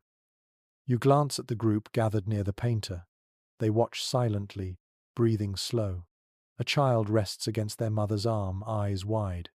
The fire's warmth touches their faces, while the images shift and shimmer above them. In a sense, this is their version of a bedtime story. Instead of words, there is light and shadow, paint and movement. An odd finding in one site shows small soot marks near painted figures, as if someone waved a torch deliberately back and forth. The gesture may have been intended to animate the drawings, a primitive form of storytelling. It might also have been spiritual, a way to invite the spirits of animals into the cave, to share their strength before the night's rest. No one truly knows, but the idea feels right. The smell of pigment fills the air. It is earthy, metallic, sharp with iron oxide and clay. Your tongue tastes it faintly as you breathe. The artist dips a finger into another mixture, this one black, made from crushed charcoal and animal fat. They draw lines connecting the shapes, linking animals into patterns that spiral across the wall.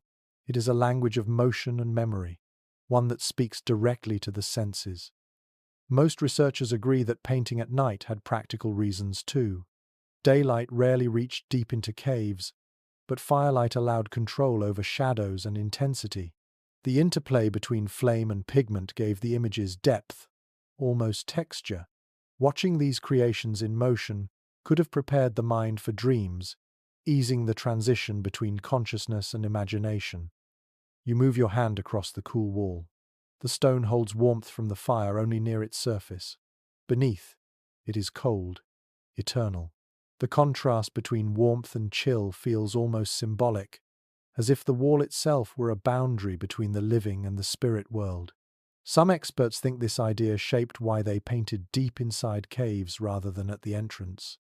The deeper chambers were closer to mystery, places where sound echoed differently and the air felt still, sacred.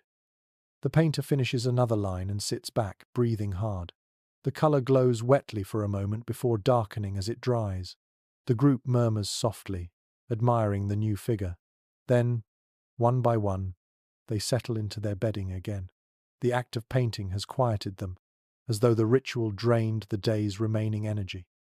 You lie down and watch the fading reflections on the walls. The painted bison seems to drift slowly through the haze of smoke, its outline flickering like the edge of a dream. The rhythmic sound of the fire returns to dominance, steady and low.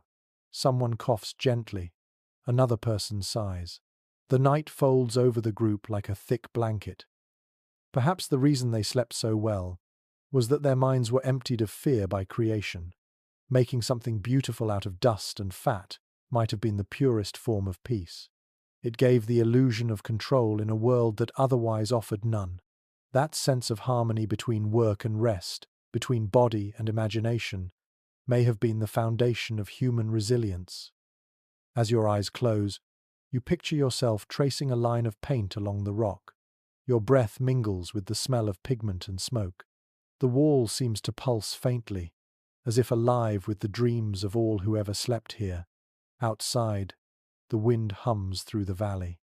Inside, art and sleep blend together, each feeding the other, until the distinction between them disappears entirely. The fire burns softly tonight, its glow reaching the far corners of the chamber. The air feels unusually gentle, warmer than the night before. You notice the arrangement of the sleepers more clearly now. Children lie close to the center, wrapped in softest hides, while the elders rest along the outer curve near the walls where the air is cooler but still safe. Between them stretch the hunters and mothers, forming a protective circle around the young. It is not a rule written anywhere, but a rhythm everyone knows. Family in this world is not a matter of words or ceremony. It is a shape, a pattern repeated every night until it becomes as natural as breathing. Modern research on Ice Age dwellings suggests that extended families often slept together in large communal spaces. This closeness was practical, conserving warmth and offering defense, yet it also nurtured emotional bonds. To survive was to stay connected, physically and spiritually. You watch as one of the elders reaches toward a small child who stirs in sleep. Her wrinkled hand, calloused from years of work, rests gently on the child's shoulder. The movement is slow, tender, deliberate. The child relaxes instantly, sighing once before drifting back into stillness. That touch carries everything human: comfort, reassurance, continuity. In the half-light, you see how faces reflect the same calm expressions despite the hardships outside. The children's cheeks flush with warmth, their hair tangled but soft. The older ones murmur quietly before silence returns. It feels like the entire group breathes in unison. This simple harmony is what civilization will later name community. Archaeological studies of hearth arrangements suggest that families shared sleeping areas according to kinship and role. Elders often stayed near the fire, not for privilege, but to monitor its life through the night. Their fading strength found new purpose in watching over others. That subtle balance between usefulness and care reveals a truth we still recognize. Even in the harshest environments, belonging is a form of survival. The smell of smoke thickens again as someone adds a log. Sparks leap upward and fade, mirrored by a few sleepy blinks from children near the flame. They whisper softly to one another, their voices like ripples in a pond. The sound makes the air feel alive. Some scientists propose that such low murmurs during shared sleep may have been the earliest form of language training for young minds. In listening to half-dreamed conversations, children absorbed patterns of tone and rhythm long before formal speech existed. You imagine how it must have felt to grow up here. Each night a lesson in warmth, security, and rhythm. The lullabies of parents were not always sung. Sometimes they were gestures, breaths, or gentle taps against fur. Repetition itself was soothing. The heartbeats of those nearby became the first music a child would ever know. The social structure inside these caves shaped the roots of empathy. When people live this closely, every small sound matters. A sigh, a cough, A restless turn, each one draws response. One person shifts a blanket, another reaches to adjust a fur. Even in darkness, they attend to one another. That attentiveness trained generations to sense others' needs instinctively. Some psychologists today think this is where compassion began, in the quiet hours of shared sleep. You glance toward the elder again. Her eyes are open, reflecting faint orange light. She hums under her breath, a melody so soft it almost blends with the crackle of fire. The tune repeats without hurry, simple and low. Maybe it is a song from her own youth, a thread that connects decades of winters. Her hum carries across the group until even those already half asleep seem to breathe in rhythm with it. A curious discovery from one archaeological site reveals beads and carved bones found near bedding layers belonging to older women. It suggests that they kept small objects of memory close while sleeping, perhaps charms or tokens of children lost or grown. Objects of tenderness, worn smooth by fingers in the dark. These were not ornaments for display, but reminders of connection, tiny proofs of love in a world that could take everything else. The fire sighs again, settling lower. Someone near the entrance adjusts the hide curtain to block the chill.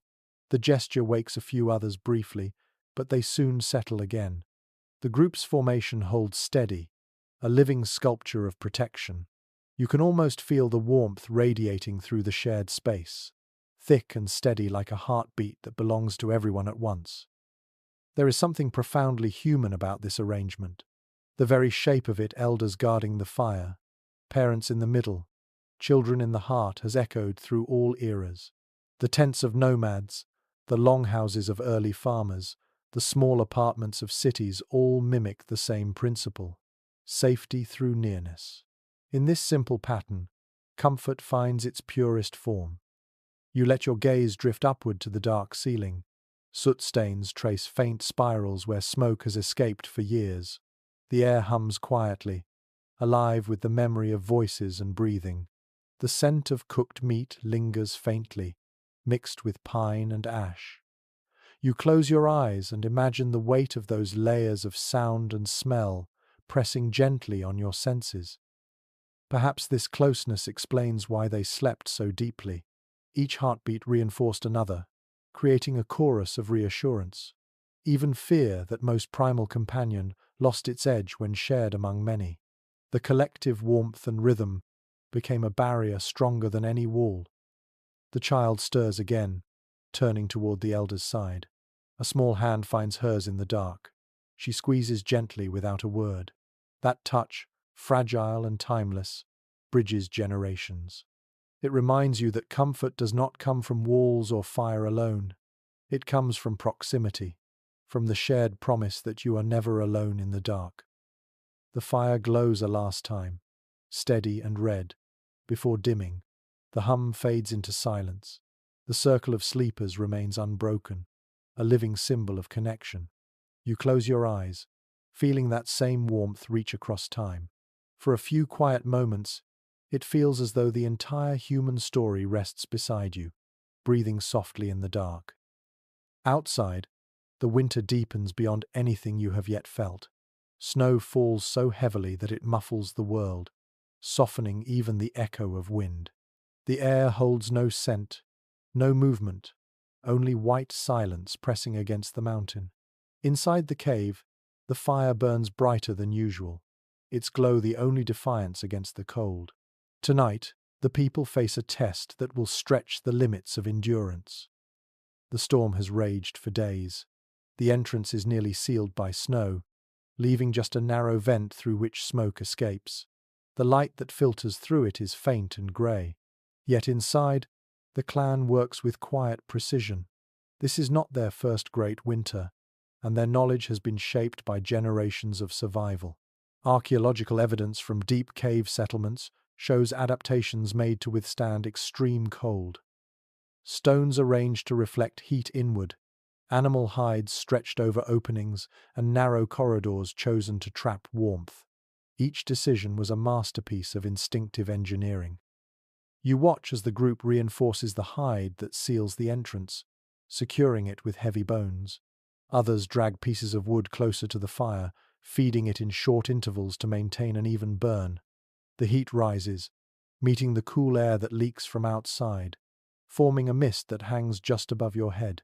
Every breath feels thick, every movement deliberate. This is not comfort anymore. It is resilience turned into ritual. One man takes a hollowed log and sets it near the fire, filling it with glowing embers. Soon the heat spreads through the wood, creating a gentle, radiant warmth that lasts for hours. It is an early version of central heating, a brilliant improvisation that archaeologists still puzzle over. How did they understand heat transfer so precisely without ever naming it? The answer lies in observation. Thousands of nights spent watching flame and stone taught them what worked. The smell inside the cave changes as they burn different woods. Pine fills the air with its sharp, sweet resin. Birch adds a faint tang, and occasionally someone throws in dried moss that sizzles and smokes quickly. The layers of scent create an atmosphere that feels both protective and strangely soothing. Fat lamps flicker along the wall, their small lights multiplied by wet stone. The shadows sway, and the illusion of movement comforts the eye. A woman near the fire prepares the bedding. She shakes out furs that have grown damp, laying them in thick, overlapping layers. Beneath, the old moss is replaced with fresh straw stored at the back of the cave. She works quickly, her hands practiced. When she finishes, she spreads a hide at the edge of the fire for a small child to rest on. The child curls up instantly, already half asleep despite the noise of the storm outside. The others gather closer. The fire crackles, throwing bursts of warmth into the air. Someone stirs a pot hung above the flames, its contents a mixture of fat, bone broth, and dried roots. The smell fills the chamber. This meal, rich in calories, is designed not for pleasure but for survival. The thick liquid coats the throat, warming from within. They eat slowly, savoring each sip. When the pot is empty, silence returns except for the rhythm of wind and fire. In a corner, the eldest of the group adjusts a fur curtain hung between two rocks. The fabric trembles slightly as warm air circulates behind it. That curtain creates a second layer of insulation, a simple but brilliant innovation. It traps heat and keeps the cold air that seeps from the walls at bay. Evidence of such partitions has been found in ancient shelters, layers of animal skin or woven grass used to divide space. They turned raw caves into homes. You pull the fur around your shoulders tighter and feel the heat cling to your skin. It is dense, steady, almost liquid. The air hums faintly with the sound of the storm pushing at the entrance. Yet inside, there is calm. The people have done everything they can. The rest is patience. One of the hunters sharpens his spear by the fire, more from habit than need. The sound of stone against bone echoes softly. Another sits beside him, weaving sinew into cord for future traps. Even trapped inside, they find purpose. It keeps fear from taking root. The act of working through danger is its own kind of courage. Suddenly, a gust of wind forces its way through the narrow vent. The fire flickers wildly, and a few sparks leap into the air. For a moment, the cave brightens. Faces glow with orange light, eyes wide. Then the flame steadies again, and a long breath escapes the group all at once. Relief ripples through the air, unspoken but shared. The storm is testing their defenses, and for now, the defenses hold. Experts studying soot layers in Ice Age dwellings have found intervals where smoke buildup nearly vanished, suggesting advanced control of airflow. These people learned to shape the invisible currents that moved through their shelters, creating equilibrium between heat and air. Their survival depended not on brute strength, but on understanding how the world breathed. Hours pass, and the sound of the wind lessens. The fire burns lower now, reduced to a soft glow. The group begins to settle again, lying close beneath heavy furs. The storm has not yet ended, but fatigue wins over fear. One by one, their breathing slows. The crackle of embers becomes the night's only sound. You listen to it carefully, feeling the pulse of warmth against your cheek. The temperature inside the cave remains constant, a miracle of cooperation between fire, fur, and human intention. Outside, the blizzard still howls. Inside, there is peace. Before you close your eyes, you look once more toward the entrance. The hide still holds, the snow piled high against it now glistening faintly in the dim light. You realize that behind every moment of sleep in this frozen world lies immense labor, gathering fuel, layering hides, managing breath and fire. Comfort is earned here, built from intelligence and persistence. As your eyelids grow heavy, the fire softens into a deep red glow. The storm rages unheard. Within these walls, warmth feels eternal, as if the cave itself is protecting you. For one more night, life endures, glowing quietly in the heart of winter. By the time the storm weakens, the world outside has turned silent and silver. The snow lies in smooth waves, glittering faintly under the first trace of dawn. Inside the cave, you can feel the change before you see it. The air softens, the smell of smoke thins, and the people begin to stir with that special relief that follows danger. When the worst has passed, the human heart remembers how to laugh. At first, the sound is small. Someone mutters a sleepy complaint, and a soft chuckle answers from the other side of the fire. Soon, the tension that gripped the group for days begins to melt. Smiles appear, voices rise, and for the first time in what feels like weeks, you hear laughter that isn't nervous or forced. It rolls through the cave like sunlight finally breaking through clouds. Every clan that survived the Ice Age understood the value of this release. Most historians agree that humor was as vital as food or warmth. Jokes and teasing helped dissolve fear and rebuild courage. A shared laugh could turn exhaustion into energy. It reminded everyone that even in a world of hunger and frost, joy was still possible. You watch a hunter sitting cross-legged by the fire, pretending to scold the embers for sleeping too long. His voice is exaggerated, his gestures wide, and the children burst into giggles. A woman nearby hides her smile behind a fur, while another throws a small bone toward him in mock annoyance. The sound of play fills the air, mingling with the scent of smoke and thawing hides. The older members smile too, though they conserve their laughter, nodding with amusement. For them, humor is sacred, not trivial. It is proof that they have endured again. Even when food is scarce and cold bites through every breath, laughter keeps despair from hardening into silence. Anthropologists studying traditional Arctic cultures have noted the same phenomenon. Groups that laughed often during crises showed stronger cooperation and lower stress. The Ice Age families likely discovered this long before science gave it a name. As the warmth rises again, the fire crackles with renewed energy. Someone drops a handful of dried berries into the pot of broth. The sound of boiling begins, a soft rhythm that blends with murmurs of conversation. You notice how voices weave together, low hums, quiet teasing, shared memories of the storm. These exchanges are not random. They rebuild social harmony, mending the invisible threads strained by fear. One of the children crawls toward the entrance, poking at the layer of snow that blocks it. A thin stream of light seeps through, glowing golden against the ice. The child gasps, delighted. The adults watch with affection. That small beam feels miraculous, a promise that the world still exists beyond the walls. They open the vent wider, letting fresh air flow in.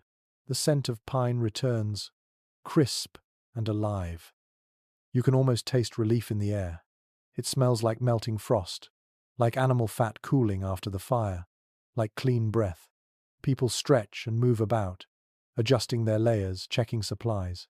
A young man tosses a snowball at another, laughing when it explodes in a puff of white dust. Even the animals tethered near the back of the cave shift and snort, sensing the calm. Life begins to vibrate again with movement. There is something beautiful about how quickly warmth returns once fear is gone. A few moments of humor, a shared glance, a little teasing, and the entire space feels lighter. Modern psychologists might call it emotional regulation, but it is really a form of collective healing. The heart remembers how to trust. An older woman begins to hum a tune. It rises gently, a melody you have heard before, simple and circular. Soon others join in, their voices blending like waves of breath. The sound fills the cave, soft but strong. It is not exactly a song, not yet music in the way we know it. It is rhythm, heartbeat, and gratitude woven together. The hum becomes a thread that connects everyone, reminding them that life is still theirs to share. You sit quietly, letting the vibration wash over you.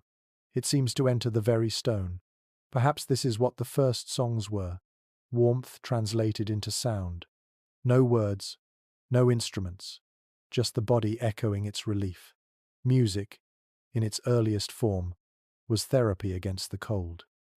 An intriguing detail found in a cave in southern France supports this idea. Near sleeping areas, researchers discovered bone flutes and carved whistles, their placement suggesting they were used not during hunting but during moments of rest.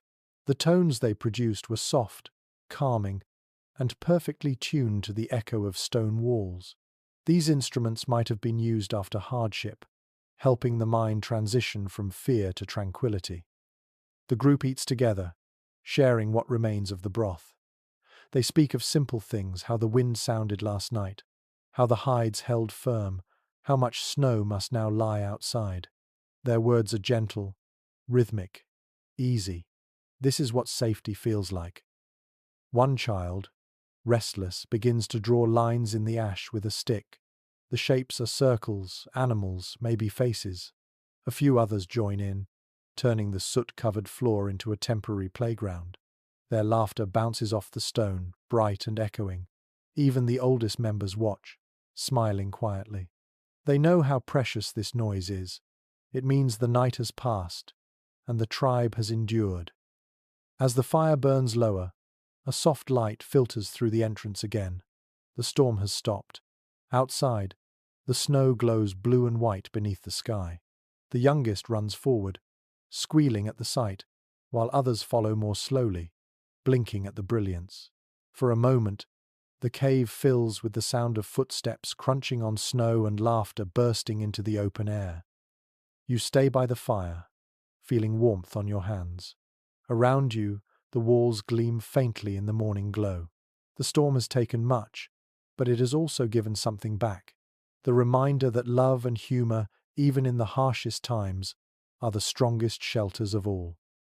Night returns once more, and the air feels calm but heavy with memory. The storm has passed, yet a strange stillness lingers. The clan settles back into its familiar rhythm, though a sense of reverence fills the space. Tonight, one person will not sleep. Near the fire, the shaman prepares for the long vigil, arranging objects that seem at once mysterious and deeply ordinary: feathers, bones, smooth stones, and a small bowl of glowing embers. You watch quietly from your place among the firs. The others lie down, their bodies relaxing in the warmth, their eyes closing one by one. The shaman remains upright, wrapped in layers of hide, face painted with ash and ochre. The firelight flickers across features that seem carved from stone. Every movement is slow, almost meditative. The sound of breathing fills the cave again, steady and soft, as if the earth itself exhales through the sleepers. In every known ancient culture, someone stayed awake during the night. Modern scholars believe this figure served many purposes: healer, dream interpreter, keeper of balance. The shaman's wakefulness ensured that the group was never fully unguarded. Yet beyond protection, there was something spiritual in the act of remaining conscious while others dreamed. It bridged the worlds of body and spirit, of night and dawn. The shaman takes a bundle of herbs from a leather pouch and drops it into the embers. The air fills instantly with a thick, sweet smoke. It smells of resin and sage, of something sharp and earthy. The scent settles into the walls, curling around the sleepers. The smoke is not just fragrance, it is intention. Anthropologists have found traces of burned plants with mild hallucinogenic properties at ancient sites, suggesting that shamans used these scents to reach altered states. Whether or not this one seeks visions, The atmosphere it creates feels otherworldly. A faint rhythm begins, a gentle tapping of bone against stone. The sound repeats, unhurried, echoing faintly through the chamber. It seems to merge with the drip of water from the ceiling and the crackle of the fire. Slowly, the rhythm becomes a pulse. The shaman hums in time with it, a low vibration that resonates in your chest. It is not music in the modern sense, but it carries meaning all the same. The hum grows softer, then fades entirely. For a while, there is only silence. You can feel it pressing gently against your skin. Then a whisper begins, a string of words too quiet to understand, maybe even a language no one fully speaks anymore. The tone is rhythmic, soothing, almost like a prayer spoken directly to the fire. Archaeologists studying prehistoric ritual chambers have found soot marks in spiral shapes, perhaps from torches moved in circles during night ceremonies. The same motion appears now as the shaman lifts a small torch and traces a slow spiral in the air. The light moves across the walls, illuminating old paintings, the faces of the sleepers, the shimmer of animal fat on stone. Each circle seems to pull the cave inward, binding the group together through shared warmth and rhythm. You feel your own breathing slow to match the pace of that spiral. The air grows thicker, the shadows deeper. The shaman's presence radiates calm.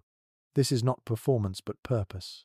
Their wakefulness serves as the balance to everyone else's rest, the steady flame that prevents the dark from becoming chaos. Curiously, in several early societies that descended from Ice Age cultures, shamans described dreams of fire that spoke and guided them. It is possible that those stories began in nights like this, when one person, watching over the embers, began to see shapes in the smoke, animals forming and dissolving, voices murmuring in rhythm with the heart. Whether vision or exhaustion, no one can be certain. But such moments may have shaped the beginnings of belief, the idea that the night itself had a consciousness. You glance around the chamber. The sleepers shift occasionally but do not wake. The air hums gently, filled with the sound of quiet life. The shaman continues to watch, eyes reflecting the glow of the fire. Hours pass in this way, time melting into the rhythm of breath and flame. It is strange to think that one person's decision to stay awake might have changed the course of human thought. The act of watching when others sleep nurtured imagination.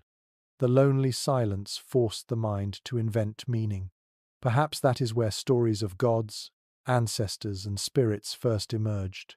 When darkness became too vast, the watcher gave it a voice. The shaman leans forward and sprinkles ash onto the fire. Sparks flare, lifting upward like tiny constellations before fading into the ceiling. The light glimmers on the wall, touching the painted bison and handprints, turning them briefly to gold. Then it fades again, leaving the cave darker but somehow lighter in spirit. The watcher's task is almost complete. Outside, the wind sighs through the valley. The first hint of dawn begins to grey the snow beyond the entrance. The shaman exhales slowly, stretching limbs stiff from stillness. The night has held, the fire still burns, the people have rested, balance is restored. You close your eyes, letting that calm fill you. The smell of smoke, the faint taste of ash, the rhythm of fading sound all blend into something ancient and familiar. You realize that rest is not just what happens when the body stops. It is also what happens when one mind chooses to stay present, so others can drift safely into dreams. As the first light touches the cave walls, the shaman sits in silence, watching the glow spread. For a moment, time feels circular, endless. Night becomes day again, and with it, the story of humanity continues, steady as a heartbeat. By mid-season, the world outside the cave begins to shift. The deep snow shrinks into patches, rivers crack open, and birds return with high, echoing cries. The air carries a different scent now, one of thawing soil and faint green growth. The cold will come again, but for a few months the land softens. For the clan, this is the time to move. The migration begins at dawn. The cave that served as home through the brutal winter is quiet now. Smoke stains the ceiling where countless fires have burned, and the smell of old ash lingers like a memory. The people pack carefully, bundles of fur, stone tools, dried meat, and precious firestones that can still spark with a single strike. They do not say farewell aloud. They simply touch the walls one last time. That gesture alone carries meaning enough. Archaeologists studying migration routes have found patterns that match this rhythm. When the first thaw came, Ice Age families left their caves for open valleys and riverbanks. They followed herds, fish runs, and the promise of easier weather. What guided them was not map or compass, but memory. The landscape itself was a living archive of survival. Every ridge and hollow told a story. Every stone marked a past refuge. You follow them out into the pale light. The sun feels unfamiliar after so many nights of firelight. The snow crunches beneath your feet, but patches of earth peek through, soft and damp. The air tastes alive, rich with the smell of thaw. In the distance, you hear water running freely for the first time in months. It sounds almost like laughter. The group moves slowly, carrying everything they own. Children walk between adults, their small feet sinking into slush. The elders keep a measured pace, leaning on sticks polished by many winters of travel. There is no hurry, no panic, only steady movement. They are returning to a cycle older than memory. An interesting clue found in ancient European sites reveals that many Ice Age families return to the same caves year after year. The layers of ash, bones, and tools in those shelters show repeated use separated by seasons of absence. These migrations were not aimless wanderings, but deliberate circuits across familiar land. The world itself was a network of remembered resting places. As they walk, the air grows warmer. You can feel sunlight on your face, faint but kind. The rhythm of footsteps over melting snow becomes hypnotic. The sound of voices drifts through the air, low and contented. A hunter hums softly, perhaps repeating one of the old winter melodies. The children echo him, turning it into a game. The result is music, shaped not by instruments but by motion and shared breath. When the group pauses beside a stream, they rest on the thawed ground. The earth feels spongy, full of water. Someone kneels to drink from the clear current, cupping hands carefully. The taste of cold water is sharp, clean, almost sweet. You realize how rare freshness must have felt after months of melting snow over the same fire. As the sun rises higher, the people begin to walk again. The terrain opens into wide plains still patched with ice. In the distance, dark shapes move against the horizon, herds of reindeer migrating north. The hunters study the movement carefully, deciding which direction to follow. The future will depend on these choices. Researchers who examined Ice Age hunting grounds discovered that routes between caves and plains matched seasonal animal paths. These humans were not wandering blindly but traveling with intention, guided by patterns learned from generations before. It was memory passed through stories and instincts, the wisdom of where warmth could be found, where food would return, where sleep would once again be safe. You can almost feel the invisible thread connecting one cave to another, one night of firelight to the next. Perhaps that is what dreaming taught them, to imagine a place before reaching it, to hold an image in the mind until it became real. The memory of comfort was a compass no storm could erase. By afternoon, the group reaches a ridge overlooking a valley. Below lies a patchwork of stone and grass, dotted with shallow caves. The air carries the smell of water and distant smoke from another family's camp. The elders exchange glances and nods. They will stay here for a time. The children run ahead, their laughter carrying through the air. The sound is the same in every era, freedom rediscovered. The people move methodically, inspecting each hollow for safety. They look for signs of animals, for airflow, for the shape of rock that will hold heat. When they find a suitable spot, they begin to unpack. Firestones strike, sparks leap, and soon the air fills with the smell of smoke again. It feels like home, though the view has changed. This constant movement between shelters shaped their understanding of belonging. Home was not a single place. It was a rhythm of returning, a circle of memory. To sleep deeply in one cave meant knowing that another awaited when the season turned. In that way, rest became both physical and spiritual travel. The evening deepens, and the new fire crackles brightly. The air outside cools, but inside the chosen cave the heat spreads easily. You sit near the entrance, watching the sky fade from blue to violet.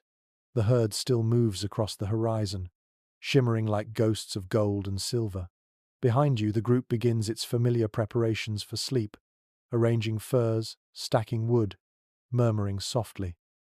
You understand now that this migration is not only about food or shelter, it is about continuity, the quiet assurance that even after leaving one safe place, another can be made.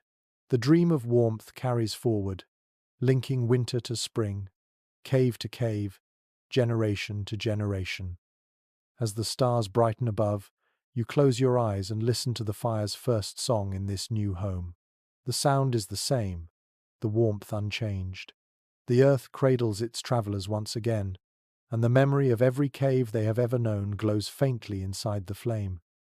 The new cave feels like a gift. Its walls curve gently, holding warmth with less effort, and a small crack above the entrance lets the smoke escape perfectly. For a few nights, everything seems easy again. The clan rests well, their laughter light, their bellies full from successful hunts. Yet in this fragile balance, nature still waits to test them. One evening, as dusk deepens into indigo, a cold gust snakes through the entrance. The fire flickers but does not go out. The watchers glance at one another and shrug. The air outside smells sharper, metallic. The wind continues to rise until it moans through the valley.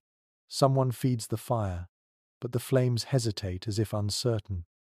A few hours later, the temperature inside begins to drop.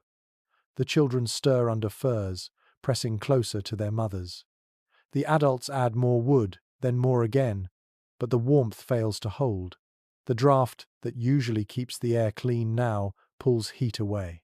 The smoke that once escaped easily drifts back inside, grey and thick. The fire gasps, as if struggling for breath. You can feel the cold spreading through the stone itself. The walls that once radiated warmth now feel damp and icy to the touch. The group works quickly, covering the vent above, sealing the entrance with hides, stacking stones to block the worst of the wind. It helps for a moment, but not enough. The fire dims again. For the first time in many nights, fear returns. A hunter strikes flint against steel, trying to coax sparks onto dry moss. Nothing catches. The air feels heavy with smoke, the moss too damp. The rhythm of striking repeats again and again, until sparks finally flare. Everyone exhales in relief as a faint orange glow returns. The flame grows, then sputters again when the draft steals its breath. The cold creeps back in. In studies of Ice Age hearths, researchers have discovered layers of ash mixed with stone fragments and bones arranged in deliberate rings. These rings acted as insulation and windbreaks, helping fires survive in unstable air. The people around you now improvise the same solution. They rebuild the hearth, stacking flat stones around the flame to protect it. The work is fast but careful, guided by experience rather than panic. The result is immediate. The flame steadies, its light warm again. The relief is palpable. They have rebuilt safety with their bare hands. Yet something still feels fragile, like the world outside is watching, waiting to remind them how small they are. The night deepens. Snow begins to fall again, quieter this time but relentless. Each flake landing outside adds to the pressure sealing the entrance. The hides tremble slightly under the weight. Inside, the air grows thick and grey. Breathing becomes a conscious act. One woman coughs softly, then another. The smoke swirls near the ceiling, trapped with nowhere to go. To fix this, the oldest man crawls to the vent, lifting one hide just enough to let the air flow. The cold rushes in like a blade. The fire flares brightly, feeding on new oxygen, then steadies again. He lowers the hide carefully, balancing warmth against breath. It is a delicate game between survival and suffocation, one humanity will play until the invention of chimneys thousands of years later. The hunters take turns keeping the fire alive, their faces shining with sweat despite the cold. They pass around a piece of roasted fat, chewing slowly to keep energy flowing. Their eyes meet often but without words. Everyone understands the stakes. An intriguing experiment by modern archaeologists once recreated such a cave fire under similar conditions. The researchers noted that with minimal airflow, carbon buildup could induce dizziness and vivid hallucinations.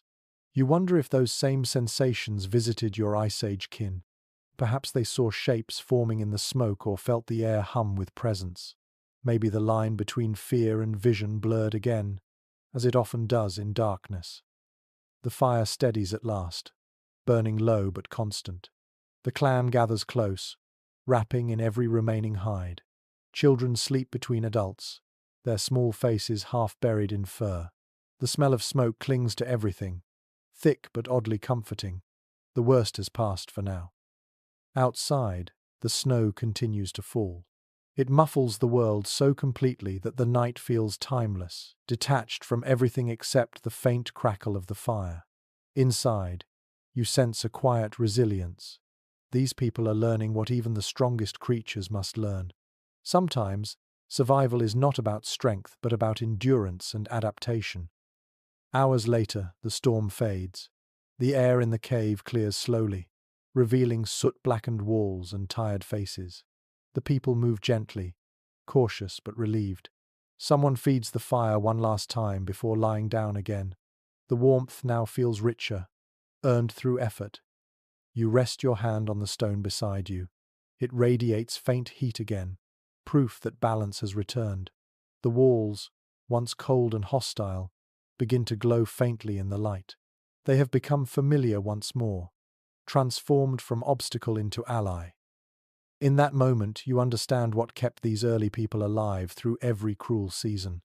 It was not luck or brute force, but the calm persistence to rebuild after each failure, to lose the fire and find it again, to keep breathing through the smoke, to hold warmth in memory until it returns. The group sleeps deeply now. Outside, the snow stops completely. The night clears into stillness. Stars shimmer faintly beyond the entrance, sharp and countless. Inside, a small ember glows, heartbeat red, keeping the promise of life alive until morning. By now you have lived many nights inside these ancient walls. You know the weight of the air, the voice of the wind, the taste of smoke. You know how the cave holds heat and how it exhales when the sun rises. Yet something about this night feels different. The clan has survived another season, and the world itself seems to pause, as if acknowledging the endurance of these fragile bodies. The fire burns steady and bright, smaller now than in the bitter months but still the center of everything. The people gather around it, quieter than usual. They speak in soft tones about the hunt, the weather, and the future. For the first time, no one sounds afraid. They have learned how to make comfort repeatable. The art of sleeping well in a world of frost has become almost an inheritance. What is remarkable, scientists say, is that these ancient sleeping patterns still echo in our biology. Studies of circadian rhythms show that the human brain calms most effectively under the same conditions our ancestors created. Dim light, gentle sound, warmth shared between bodies. The lessons of those caves still whisper through our nervous systems. Even modern rest relies on the same primal cues that once guided survival. You glance at the wall and notice the faint outlines of soot trails from dozens of fires past. The blackened layers shimmer in the orange light like the rings inside an old tree. They are the archive of thousands of nights of human breath. Each layer carries the story of a winter endured, a family protected, a dream remembered. A young woman sits near the fire, braiding a cord from animal sinew. Her fingers move with calm precision. Around her wrist is a small string of beads made from shells carried here from a distant coast. It is one of the few decorations in this world of stone and fur. Shells this far inland could have been traded, or perhaps found during summer wanderings. Their presence proves that even in hardship, people valued beauty. Modern archaeologists have found similar ornaments beside hearths, suggesting that aesthetics were not a luxury, but a necessity. Beauty, like warmth, sustained the mind. You touch the smooth surface of a nearby rock and realize how polished it has become from generations of contact. The habit of resting a hand on stone, of grounding the body before sleep, might have taught the first humans the comfort of texture. Even today, we seek similar reassurance through the softness of blankets and the weight of pillows. The connection between body and material began here, in the quiet cradle of rock. Some researchers suggest that the darkness of these caves allowed the human mind to evolve deeper forms of rest. With no flicker of artificial light and no sharp boundaries between waking and dreaming, early humans slipped easily between consciousness and imagination. Their nights were long, yet they were not restless. The body obeyed the darkness, and the mind wandered safely within it. You breathe slowly, letting your own eyes adjust to the same dim glow. The sound of the fire is gentle, the rhythm of breath familiar. A mother hums softly to a child who refuses to settle. The tune is low and repetitive, the melody more feeling than sound. Listening, you sense that the song has no beginning or end. It is a loop, a circle, like the seasons themselves. The hum mingles with the dripping of water from the ceiling. Together they create the world's first lullaby. This combination of sound and stillness was enough to slow the heartbeat, to quiet the mind. The repetition told the body it was safe. Sleep came easily when the world outside had been held at bay. An interesting observation from modern sleep studies shows that people who spend time in environments mimicking natural light-dark cycles report deeper rest and more vivid dreams. It seems the human body still longs for the rhythm of firelight and the darkness that follows.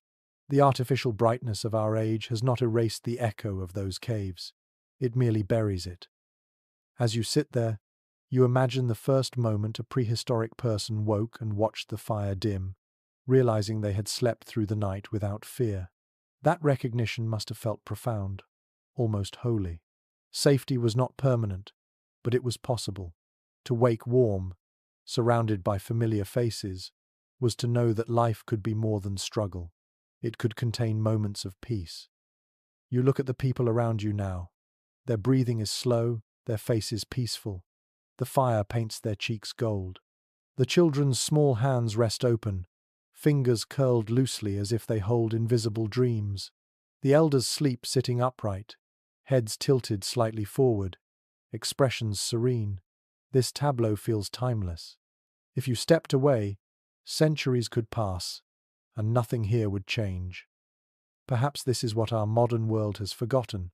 Sleep is not only the absence of movement, it is a conversation between body and environment. The hum of air, the smell of smoke, the nearness of others, these are the things that taught humanity how to rest. The cave was not just shelter, it was a teacher. It shaped the nervous system, the imagination, and even the way we define safety. You realize that when people today close their eyes in a darkened room, the same ancient instinct still guides them. The body recalls the rhythm of the fire, the closeness of family, the security of stone around it. The warmth of a blanket is the memory of fur. The sigh of a heater is the echo of wind outside a sealed entrance. The past lives quietly within each night's rest. The fire snaps gently, breaking the stillness. A few sparks rise and vanish. You stretch, feeling the air shift against your skin. The warmth is perfect, not stifling, not cold. Your breathing matches the rhythm of those around you. For a brief moment, everything feels aligned. Outside, the night stretches over the valley. The snow glows faintly under the stars, and a thin mist moves along the river. Inside, the last fire of winter burns low but steady. You close your eyes, aware that soon this clan will move again, carrying fire, stories, and dreams to the next shelter. The legacy of their nights will continue far beyond these walls. The season turns gently now. The air at the cave's mouth no longer bites, but carries the faint sweetness of thawing grass. The river beyond has broken free of its icy shell, and its voice drifts faintly through the valley. Inside, the fire burns smaller each night, no longer a desperate defense against the cold but a quiet companion marking the passage of time. The people are preparing to leave this cave for the last time. You sit with them as they sort their tools and furs, their movements slow, unhurried. No one seems eager to go, yet everyone knows it is time. The air feels different, lighter somehow, as though the cave itself is exhaling. Months of smoke have left the walls dark and shining, yet patches of color remain from the paintings made in earlier nights. They gleam softly now in the daylight, red and black and ochre, reminders of stories whispered before sleep.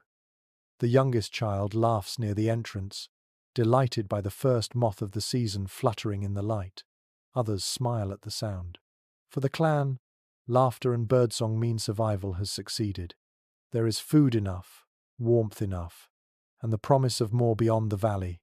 The ice is retreating, and the land opens its arms again. Archaeologists studying the layers of soot and debris in such winter shelters often find a sharp change near the top. Traces of pollen, lighter ash, cleaner air. These marks record the final nights of habitation before families moved towards summer plains. To them, the caves were never prisons but seasonal havens. They belong to the rhythm of migration as much as the fire and hunt. The group begins their final ritual of gratitude. The elder, who kept the fire through the darkest nights, kneels by the hearth, stirring the ashes with a smooth bone. She scatters a handful of dried herbs into the fading coals, and a pale ribbon of smoke rises. The scent fills the cave: pine, sage, and faint sweetness of dried berries. It is not a prayer in words, but an offering. The smoke drifts upward, brushing the ceiling where soot has thickened for generations, merging with the memory of every fire that ever burned here. They do not rush to extinguish the last flame. Instead, they let it shrink naturally, feeding it just enough to stay alive until the moment of departure. Each person touches the warm stone at the edge of the hearth, the same gesture repeated countless times. Some whisper softly, others remain silent. There is no grief in the ritual, only quiet reverence. A young hunter packs embers into a hollowed piece of wood lined with moss and bark. He will carry this living spark to their next camp. Archaeological evidence shows that such portable embers were treasured possessions, protected with the same care as tools or food. They allowed fire to be reborn wherever the group settled again. The act of carrying flame was both practical and sacred, a literal continuation of life. You watch as they gather near the entrance. The air outside glows golden, scattered with drifting snow that melts before touching the ground. The first green shoots are beginning to pierce the soil. The valley smells of wet stone and renewal. Each step outside feels like stepping into another world, but the memory of the cave clings gently, a second skin of warmth and smoke. Before leaving, a woman turns back to look inside. The light catches her face, and for a moment she seems to see not just the cave, but the echo of every night spent there. The hum of songs, the laughter after storms, the faint glow of embers keeping death away. She smiles, places a hand on the wall, and then follows the others into the open air. Inside, the fire dwindles at last. The smoke curls upward in slow spirals, then fades. The cave is silent again, empty except for the faint warmth still radiating from the stones. It will cool soon, but the scent of human life will linger for a while, a whisper of existence carried in the minerals and soot. Centuries from now, another group will find this place. They will notice the blackened ceilings, the layered ash, the handprints still faintly visible in red ochre. They will wonder about the people who lived here, how they endured, how they dreamed. Perhaps they will understand what you now feel, that this cave was not just shelter, but a cradle of the human spirit. The wind returns, moving softly through the entrance. It stirs the dust, the scent of herbs, the faint remnants of warmth. The cave breathes again, waiting for the next travelers who will need it. For now, it rests. You follow the clan into the open plain. The sky is immense, full of color after months of grey. The earth feels soft beneath your feet. Behind you, the cave shrinks into shadow, yet its memory burns inside you. The rhythm of its silence, the comfort of its walls, the song of its fire, they all remain, carried forward like embers within your chest. The people move in a long line toward the horizon. The river gleams beside them. The wind carries the scent of melting snow, and the light of early spring wraps the land in calm. The harshness of winter has ended, and with it comes a promise older than history itself. There will be more nights, more fires, more dreams. As darkness gathers again, they will make new shelters. They will lay fresh bedding, strike sparks, and watch flame bloom against stone. And when they close their eyes, they will drift into the same deep, ancient peace that once filled every corner of this cave. The story quiets now. The snow has melted, the fires are low, and the last echoes of footsteps fade into the distance. You remain still for a moment, breathing softly, feeling the warmth of what once was. The air around you is gentle, heavy with the scent of smoke and memory. Imagine the rhythm of your breath, matching the slow pulse of the earth, steady and patient.